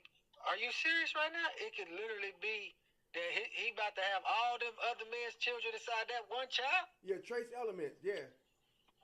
It even appears in the when they take the 3andMe test and the ancestry.com, the other men even show up in their DNA markers.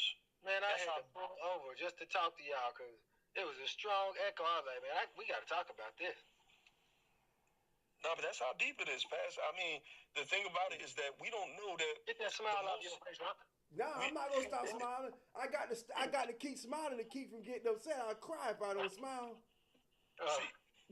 See, but the thing about it is that like all of this stuff kind of combining together, and we just waking up and we just realizing it. It's either we had a fork in the road, y'all. We got to either say that either the way that we've been going was the right way, or we got to turn from these ways and go the ways of the Most High. Now, we got to turn from these ways, like, cause this is diabolical. This is nasty. It's nasty work. But we just broke this down. If it would have been in school when we was young, we wouldn't even been doing half the stuff that we started doing. I hope that it would change the mind of Yasharel, because I wouldn't if somebody would sit me down in the Schmeck's egg classes that they had in school when I was there, and they was giving out condoms, and they was telling the women about birth control, and they telling, it was like they was almost like setting up the whole playing field so we could go out there and play with each other without any accountability, without any responsibility. And the thing about it is that if you cared, let's say if you grew up and you cared about Elohim, you cared that there was a creator that made you, and that you actually had a mindset to love that creator even as a little child. But you was told that if you go into a girl and you do that with a girl and you go away and you don't keep her anymore, the Most High won't even accept you anymore.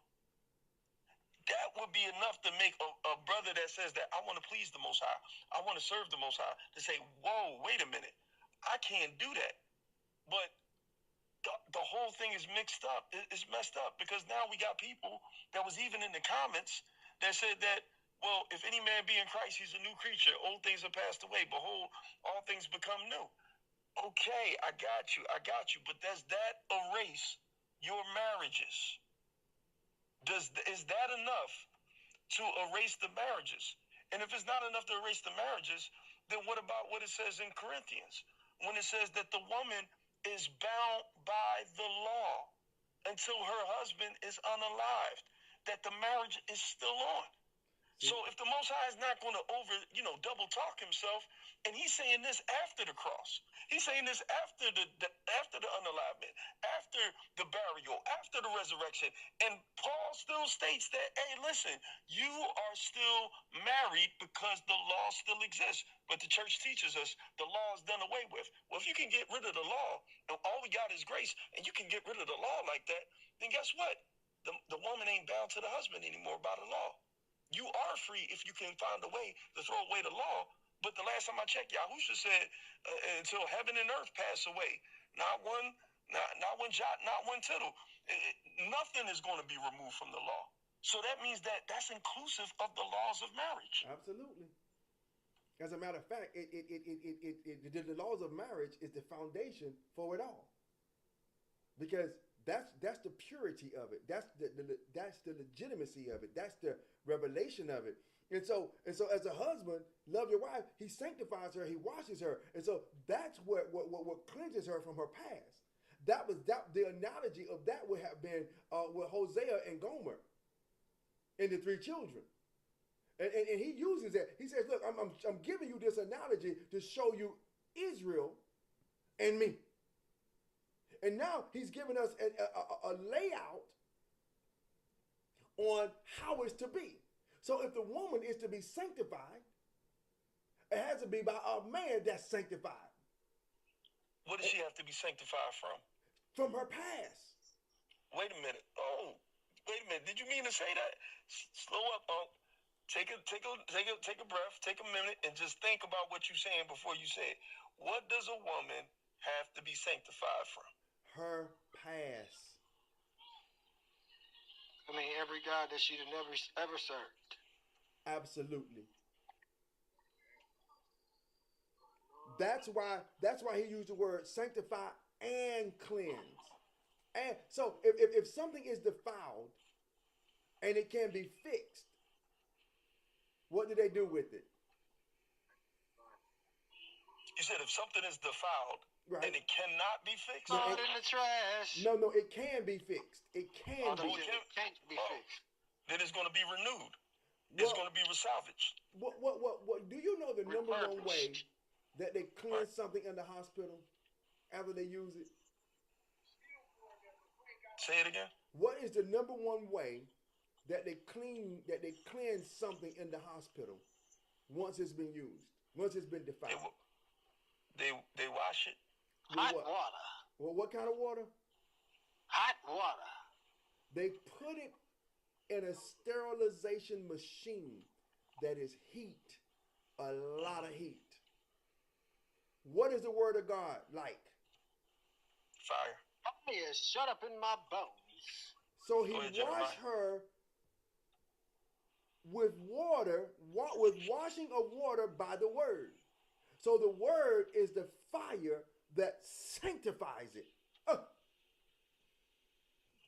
So men, the only reason our women are being the way that they are is because we are the way we are. I'm going to ask the question, have you been tried by the fire? Because try all the time. Feel like you're still in the fire. Because what it does is it's cleansing you. Y'all understand? I don't want to get into the Ark of the Covenant with the gopher wood and overlaid with gold. I'll get into that later. I'm not gonna get into that tonight. Take me back to that another day because all of this is very important. Because the one thing about gold, I don't care what happens to gold, you cannot contaminate gold. We're gonna what he just said. Yeah, but let me finish here. I'm not trying to go there right now. Let's finish this, please. Because there's so many different ways we can go with this right here, Brother Pass and Brother Weed and everybody over here. We can go so many different ways. My mind is just running. But I want to stay focused because I want to get us to understand how the analogy of the family. Because the husband is cleansing. And I'm going to say this, don't get mad, but if you do, oh well. He's cleansing his Gomer wife. Wait a second, you just called... You called the wives the 304s? Hosea 4 boy. You heard what I said? You said we changed the 304 into a housewife like Hosea? This is what it says. That he might sanctify and cleanse it with the washing of the word, with the washing of water by the word. But he just called us some Hoseas at the same time while he called them Gomer. Yeah. You know what they say about Hosea? But the thing about it is that he's right, because we're living in the age and the day that the Most High promised that the women would not be punished for their 304-doms. Facts. And if they can get away with it, and some people just think that it's just laying down in the bed that makes you a 304. In the book of Proverbs, it talks about 304-ish ways, which means that even your conduct with your mouth can put you in the category of a 304. You speak as one of the foolish women. He said that she is loud and what? Boastful. And stubborn. Yeah. 1 Corinthians 6:11. It's true. We living in this age, they're so loud that it's acceptable to put them in movies as loud, obnoxious women. It's acceptable to put them in commercials as loud and obnoxious women. It's acceptable to go to the school and see loud and obnoxious little girls. And I'm not saying that the boys can't be loud and all that. They're doing something though. But the thing about it is that, man, it's like, yo, have we really gone this far where we should just shut up about this as men and just accept the fact that this is the way that they are? No. What we got to do as men, no. We can't shut up. We got to go to the word. Because over here, she gave us 1 Corinthians, which Paul was really talking to the men here, and he was talking to the brethren, he was talking to the men, and he says that, listen. As some of you, thank you for this, Sister Joyfulness, as such were some of you, but ye are washed, but ye are sanctified, but ye are justified in the name of Yahushua HaMashiach by the Spirit of the Most High. So he's telling the men that we are sanctified by him. Paul here now is saying we're sanctifying our wives by us. So it all lines up perfectly. It's a perfect scenario. It is a perfect plan. So as a man, we gotta identify where we've messed up at so we can correct ourselves. We can no longer be vagabonds. You have a woman calling a man a vagabond. It's one thing for a man to call a man a vagabond, but it's a whole nother thing for a woman to identify you as a vagabond. Because that means that if a woman identifies you as a vagabond, baby, you don't have no hope with her. Because when a woman sees something the first time, that's how she see it all the time. You ever take her, see, one thing, I don't like my wife to go with me if I'm getting ready to fix up a house or do some work on something. I want her to see the finished product because I don't care how much I do to it. If she's seen it in that condition the first time, guess what it is? It's always in that condition. Right. I agree. Yeah. You see what I'm saying? And so if a woman calls you an infidel, buddy, you always an infidel. If a woman sees you as a vagabond, you always a vagabond. She see you as a simp, a jetty back, a broke back. You always that. A mife. So he must have a husband. Right. A husband. But if he might, then she a husband. All right, that's right. And see, the purpose of him sanctifying her, there was a purpose. Women, there was a purpose in sanctifying a Ruger, a Roger. Listen, y'all. Listen, type in the comments, I'm Israel. Type in the comments, I'm Israel.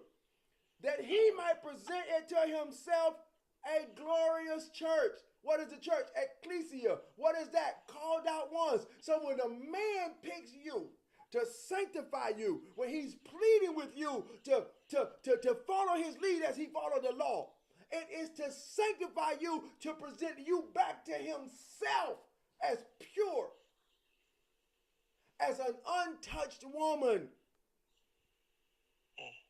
as a woman that was designed, that he designed. That's why I tell you, and I've said this on the live, only thing a man wants to do with a woman is teach her himself. The problem is he don't know himself. But the law is the revelation of you. Because what's the proof that he don't know himself? Right. It proves to him he don't know himself. No. What's the proof that the man don't know himself? What proof do you have? How you go around spreading your seed everywhere and don't keep nothing? Don't keep nothing? You don't want nothing. You only want the one that you say mine. You want to see we worse than Jacob. Because Jacob kept the one he really didn't want. And still got the one he really wanted. We worse. Because what we'll do is we'll go through and touch all of them. I don't want that one. I don't like that one. I don't like that one. I don't like that. To the point to where she even thinks like that now. I don't like him. I don't like him. I don't like him. He ain't my type.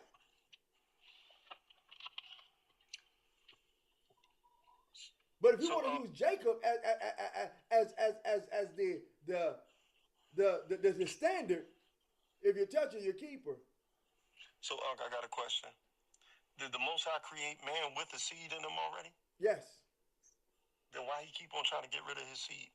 Who, man? Yeah. I don't know why. Sin. We don't know ourselves. We don't know who we are. But who are we rebelling against when we try to get rid of our seed? The Most High. So if we rebelling against the Most High, How are we going to fulfill our purpose if we're trying to throw away our seed? That's where we come in at right here, these conversations right here. Because I'm 100% sure most people didn't know this before this. And almost 100% of the world don't know this until they meet somebody like you that explains it to them. And I don't just mean past and Brother We the People. I mean all of you that are on the live, and especially those of you who come 3 times a week and you sit here for at least 2 hours, 3 times a week. You should have some knowledge to be able to teach somebody something by now. So does a man have a purpose without his seed? No, he don't have a purpose without a seed. Is this why he's a vagabond? That's why he's in Lodabar. That's why the Bible considers that. Do y'all understand what the Bible considers that when a man don't understand his seed? That is what you would call the first DEATH. All right, so if the man is getting rid of his seed, and you say that he doesn't have a purpose, if a woman gets with a purpose with a man that's constantly trying to throw away his seed, how can a woman fulfill her purpose? She can't. It's impossible. How? What is their purpose together? Procreate. To be fruitful and multiply. Right. So I got a question. What purpose is it for a man to go into another man?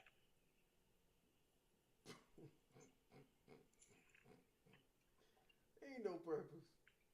Because it's unfruitful and they can't multiply, right? How about this? What is the purpose of a woman touching another woman? All they want is pleasure. So they're unfruitful and they can't multiply. Now watch this. So if the purpose of a man's seed is to multiply, what is the purpose of masturbation? Read what 1 Peter just put up there. 1 Peter 4:12. So facts. I see what you're saying. So now watch this. That's what I'm saying. So listen, even getting rid of your seed through masturbation. Multiply nothing doing that. Like, how you supposed to multiply that? So now watch this. If that's the case, and you throwing away the purpose, you throwing away your seed, just like a man on man would throw away his seed, just like a woman on woman can be unfruitful and not multiply. Masturbation got to go in the same cup as the man on man stuff, as the man going into the men, as the women touching the women. Because why? All of these things are unfruitful and you can't multiply. All of it. And that includes the woman messing up herself, her reproductive organs, by messing with the dildos and all that stuff and all that. Talking about the wine and rose is undefeated. No. This is, all of these things are unfruitful, and you jacking y'all don't understand.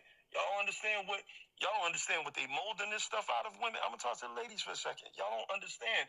Like, they molding this stuff out of the corno stars. So you have the mold of another man going inside of you. Not only that, they making it out of stuff that's going to destroy your reproductive organs. And depending on how some of y'all nasty people don't even wash, sometimes y'all know y'all can give yourself an STI all by yourself, messing around with the dildos, doing the unfruitful thing.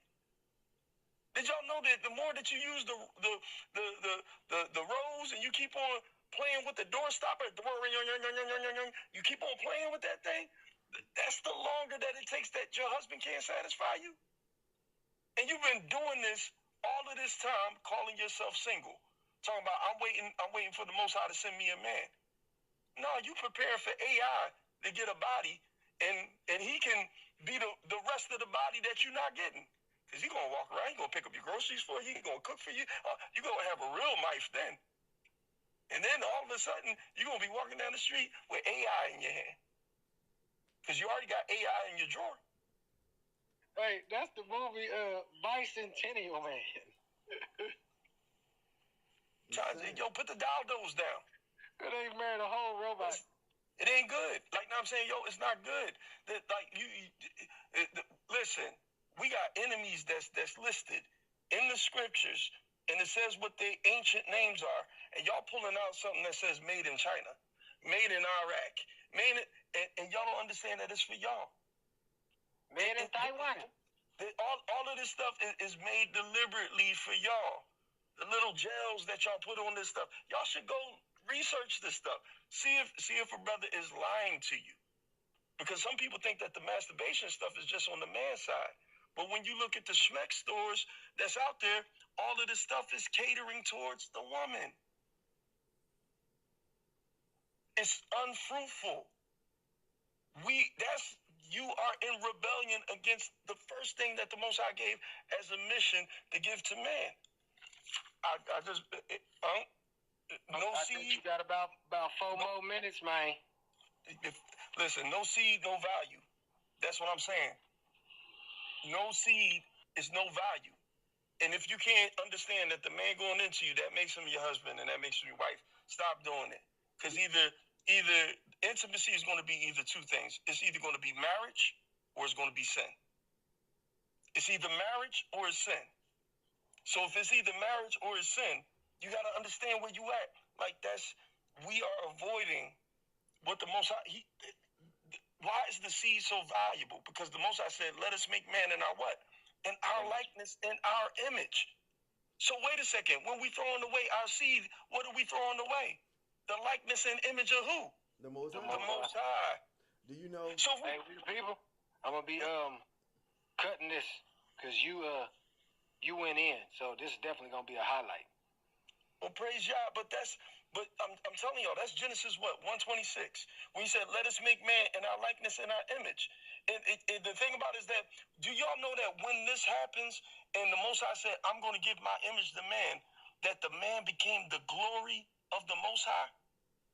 And if the man became the glory of the Most High, what happened when Adam sinned? When Adam sinned, he had to get out.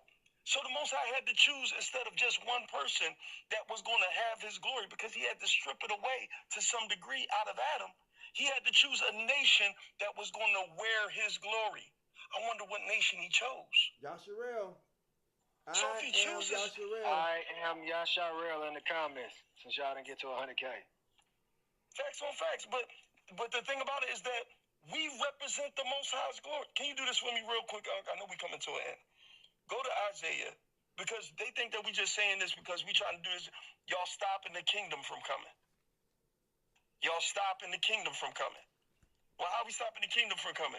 Be fruitful and multiply. You know that was the first thing that he commanded for his kingdom to come.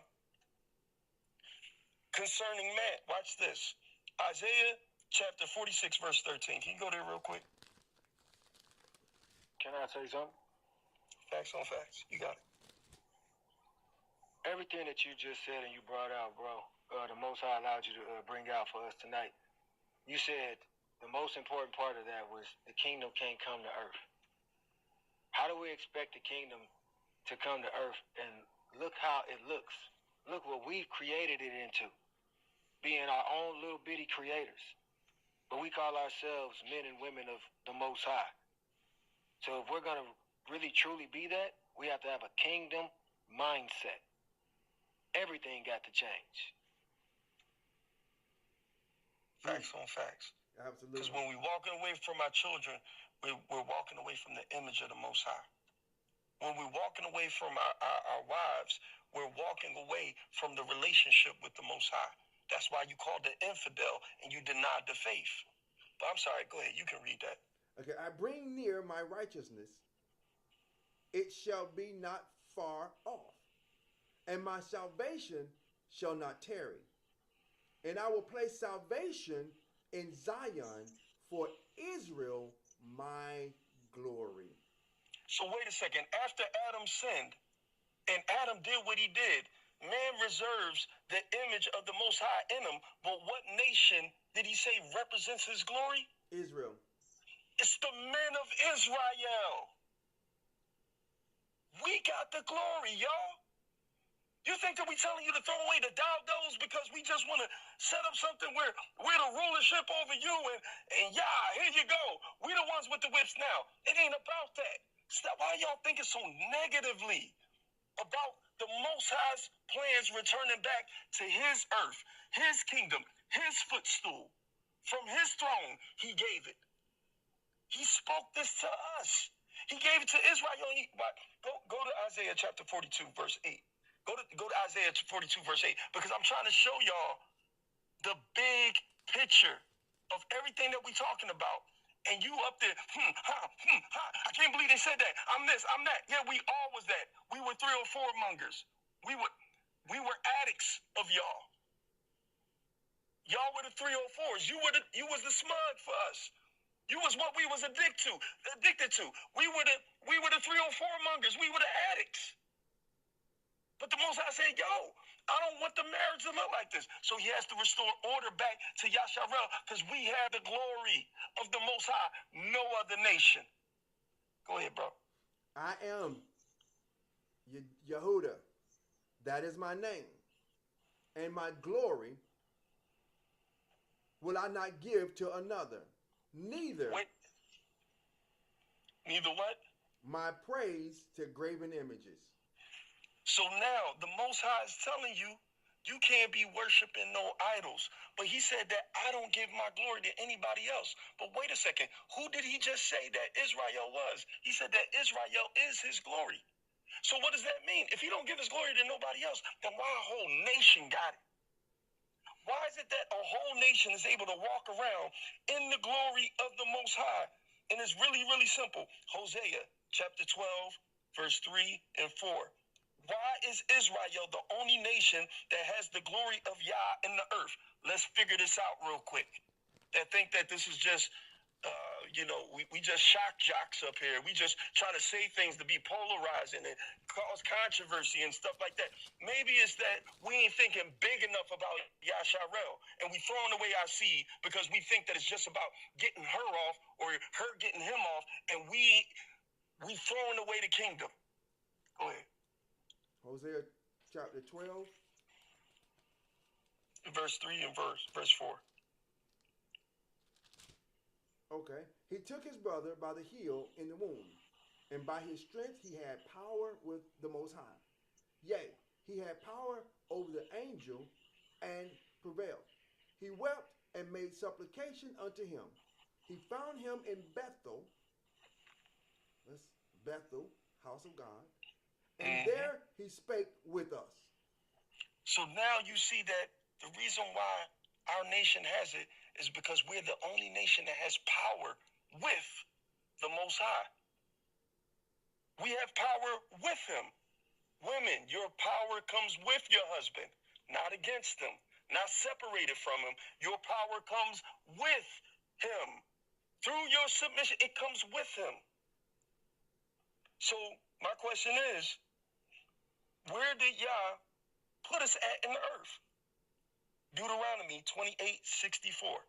Let's see where Yah put these people that had power within the earth. Where did he put us? Deuteronomy 28, verse 64. And the Most High shall scatter thee among all the people, from one end of the earth even to the other. And there thou shalt serve other gods, which neither thou nor thy fathers have known, even wood and stones. So out of disobedience, the Most High said, I'm going to scatter y'all throughout the whole entire earth. And when he scattered us, he did his job. He kept his word. Because why? He's a good father. He's a good husband to Yasharel. But even though we are in the middle of the curses, Malachi 3 and 6 says that the Most High, he changed not. And because he doesn't change, the sons of Jacob won't be destroyed. We are not destroyed, even though we in the captivity, even though we got spread all across the earth, even though we the ones that was called the glory of the Most High. Let's see why he did that. Let's see what Yah's plan was for his glory with us being scattered throughout the whole earth. Go to Numbers chapter 14, verse 21. He even tells us who he gonna send them back to. He says, and I will do what? Send the hearts of the fathers back to the children and the hearts of the children back to the fathers. It's a direct order of things. That's the glory. That's the glory being seen. And if we don't do it, he said a curse was going to come upon us. But you got it. Let's see why the Most High scattered us all over the place. Even though we the people that he gave the glory after Adam fell. After Adam fell, we the ones that got the baton. Go ahead. Numbers 14. 21. All right. But as truly as I live, all the earth shall be filled with the glory of the Lord. Wait a second. So the Most High had a plan out of us falling, out of us ending up being 304 mongers as men, out of the women ending up being 304s. He said, because of y'all doing this, I got to scatter y'all outside of the land that I gave to y'all. I got to scatter y'all outside of the promised land. Now y'all going to be fulfilled. Y'all going to be scattered throughout all of the earth, but it's all a part of this plan. Because why? He said, my glory is going to fill the whole entire earth. They're waiting on us to wake up. They're waiting on us. Paul says that in Romans 8. Hallelujah. Facts. We got to do Habakkuk 2 and 14. Facts. Paul did say it, but I'm listening. We got to get.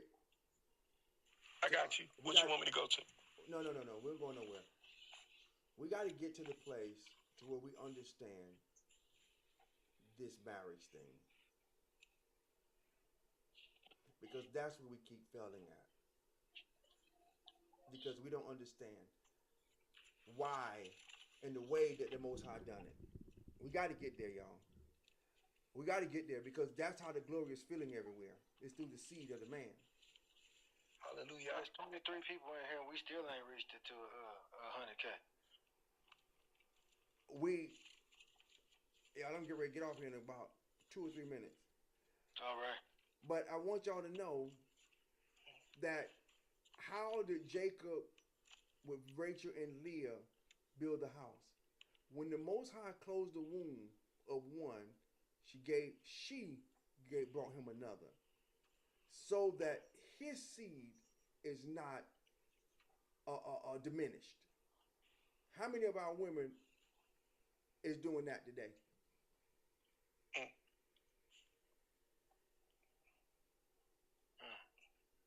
They're having them, but they're not keeping them with the man. So they're trying to build their own house. They're trying to take the bricks and build their own house. That's what it looks like today. My wife and I been dealt with that when her period comes on. We've been dealt with that many years ago. Many years ago. You're not even supposed to sleep in the same house. So, but instead, our women, they call them tents. And this is crazy because we don't understand who we are or whose we are. Because it's the seed that is filling the earth with the glory. Not the way that we are pursuing now. Because what we're doing now is we're defiling the land. Why do everybody try to find something wrong in what we're teaching that's right, of going back to the right way? If I don't listen to nobody who go to church on Sunday and come on here trying to talk.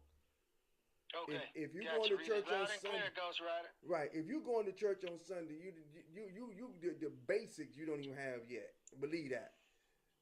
You know what I'm saying? You got to get the basics before you can get into any of the other stuff. The basics that's simple. That's the fourth commandment. That look.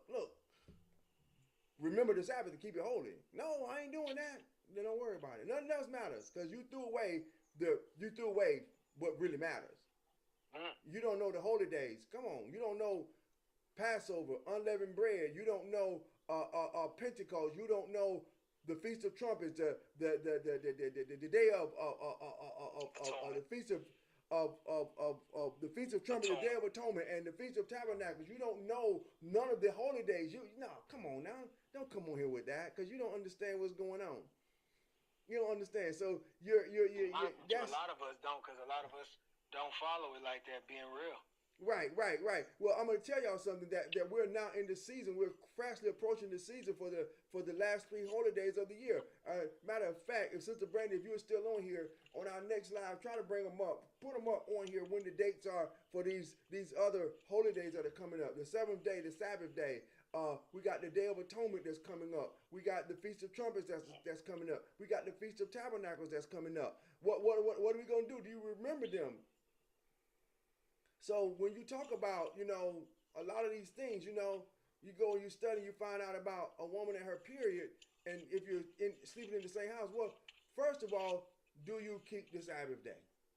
That's first. Because that is a sign of who you are.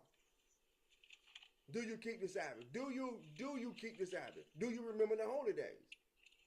Because this is a nation thing. This ain't got nothing to do with religion. This ain't got nothing to do with your Christianity. This is all about a nation. Y'all, I'm done. You got anything else you want to say, brother? Pass. I really enjoyed this tonight. This was a great lesson. I really appreciate it. And I just hope that everybody really pay attention to what's coming out and apply it. You know, it don't hurt to try it. I mean, we didn't try everything else. Why not try this? Why not try what we're hearing from the Most High's chosen vessel that's speaking before us right now, or these vessels that's speaking before you right now? Just because you ain't heard it before, don't necessarily mean it ain't true. Don't necessarily mean it's a lie either. It could be that the lies, or it is that the lies has been right in front of you. But what do? We always go with what everybody else do. So if I could tell anybody anything, hey man, check out Uncle's Talking live on YouTube and on TikTok, because we learning a lot over here with We the People and another co-host of his, Pass the Knowledge. To God, we thank God for you. I just want to say this right here. I seen Marquine 44 on here, man. We thank God for you today, man. I seen my sister Tan up here. We thank God for her. And I thank God for all of you guys on here today. All of you ladies on here today. We thank God for all of y'all. Be encouraged. Hold on. Know that there is hope. And all we got to do is get back to the law. That's where I started out at. And understanding the value of the law. Brother, we the people, what's your last words, my friend? Habakkuk chapter 2, verse 14. It says, "For the earth shall be filled with the knowledge of the glory of the Most High, as the waters cover the sea." The Most High spread us out on purpose. He knew that we were going to fall. He knew that we were going to end up in this situation. And this is how you know that the Most High loved us. He even had a plan for us when we fell. Even when we fell, he had a plan for us. It wasn't for us to be on the live and to try to beat up one person and beat up another person or anything like that. Yes, we talk about things and everything else like that because this is what's happening.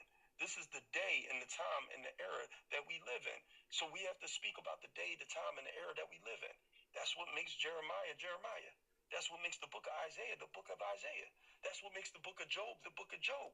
What they had to talk about what was going on in their day, in their time, in their era. Don't y'all understand that these books, the book has been written, but guess what? Every day they're recording what we do right now. The Most High is looking for the people that's going to stand up against this. And he's looking at the people that's sitting back twiddling their thumbs and like, well, you know, he's looking at that. And I just believe that I believe that the Most High one day is going to let us see each other's books. Maybe we won't see it on this side or whatever else like that, but we'll have the testimony of things in the mouth, like, hey, the day that we the people ran into Unc, and then we played a little piece in each other's book, and Paz plays a little piece in our book, and you might play a piece in there because you gave a comment on this day and everything else like that. We are still sending up the sacrifice of praise. And sometimes it's a sacrifice to praise Yah like this by saying his truth, his law is still the truth, because we're in a world that's so anti-truth. They're anti-Yahusha, HaMashiach. Yahusha is the truth, but the law is the truth as well. And it's one truth. It's one truth. They're not speaking against each other. All of these things are coming together. And the first commandment that he gave us, be fruitful and multiply. Thy kingdom come, thy will be done on earth as it is in heaven. How you going to bring his kingdom if his business is creating life and you throwing away life? And you're doing things saying, I'm waiting on a wife, and you playing with yourself. You say, I'm waiting on a husband, but you playing with yourself. You submitting yourself to an idol, to an inanimate object. It doesn't make sense, Yasharel. Like, That's not his plan. His plan is that his glory fulfilled out throughout the whole earth. Why are we leading in ABs? Unaliving people on the table, like Unc say. Why are we leading in that? And we can't even quantify what a man does in his teenage years all the way up until his old age. And then get into marriage, and that's the time that he go the craziest on himself with masturbation. And you in the union that the Most High made to bring y'all together so his glory can come into the earth, so his image can be represented in the earth by Yasharel. 100, I think, what was it? 106 or 107 women to one man in Georgia alone. Now, we know that all those people ain't righteous. We know that the Most High created some people, they just going to be wicked. Some people just want to be 304s. A lot of those numbers is going to be thrown away. But what about the righteous one? If you put that on the scale and quantify it, if only one woman marries out of 100 and some odd women, then that's a 99% chance that most women will not be married to have children, and the glory of the Most High won't be fulfilled throughout the earth. And I'm not talking about every other nation. I'm talking about Israel. Why walk away, fathers? Why leave your husband, women? You're walking away from the plans of the Most High. He ain't gonna let us escape with this one. He ain't gonna let us get away with this. We will be held accountable for this. Men, you're going to be held accountable for your seed and what you did with it. Women, you're going to be accountable for how you submitted to the man or how you ran from him with a dildo in your hand. It's time to get off. It's time to get off. It's time to get off. It's 10:30. I'm sorry. It's 10:30, y'all. I'm so sorry, y'all. But when at the house, man, then everybody go to work. So, and I have my speakers blasting. So I'll be trying to get off at a decent time for you guys and for the family out of respect. I am in a room that's kind of far away from everybody, but I do have the speakers blowing so that they could hear us even in their rooms and their respective places. So out of respect for everybody, y'all, I thank God for you, brother We the People, brother Paz, and we just got to 100,000. I'm sorry, brother Borte. Come back up on Saturday, brother Borte, and I promise you we'll let you up. We're just trying to get to 100,000, but I did not. I went way over. I want to apologize to the family. If y'all can hear me in the house, we apologize. Like, for real, for real. We know we have to respect your household first and foremost. That's why I was giving you that time frame. I appreciate it, man. I appreciate it. It won't happen again. Yeah, I appreciate it, man. They're and y'all see, for the most part, y'all only seen one flare up in here. Out of the whole time we've been on here, which is approaching 2 years in October. I want y'all to bear with me on that, out of respect, and for you guys too, what I'm saying, because y'all have jobs and things you have to do. I really appreciate, that we can hold your attention for the amount of time that we're able to hold it. That's impeccable when it comes to education. You only get 45 minutes with a break with a joke every 15 minutes, but most of the time y'all don't get that on here.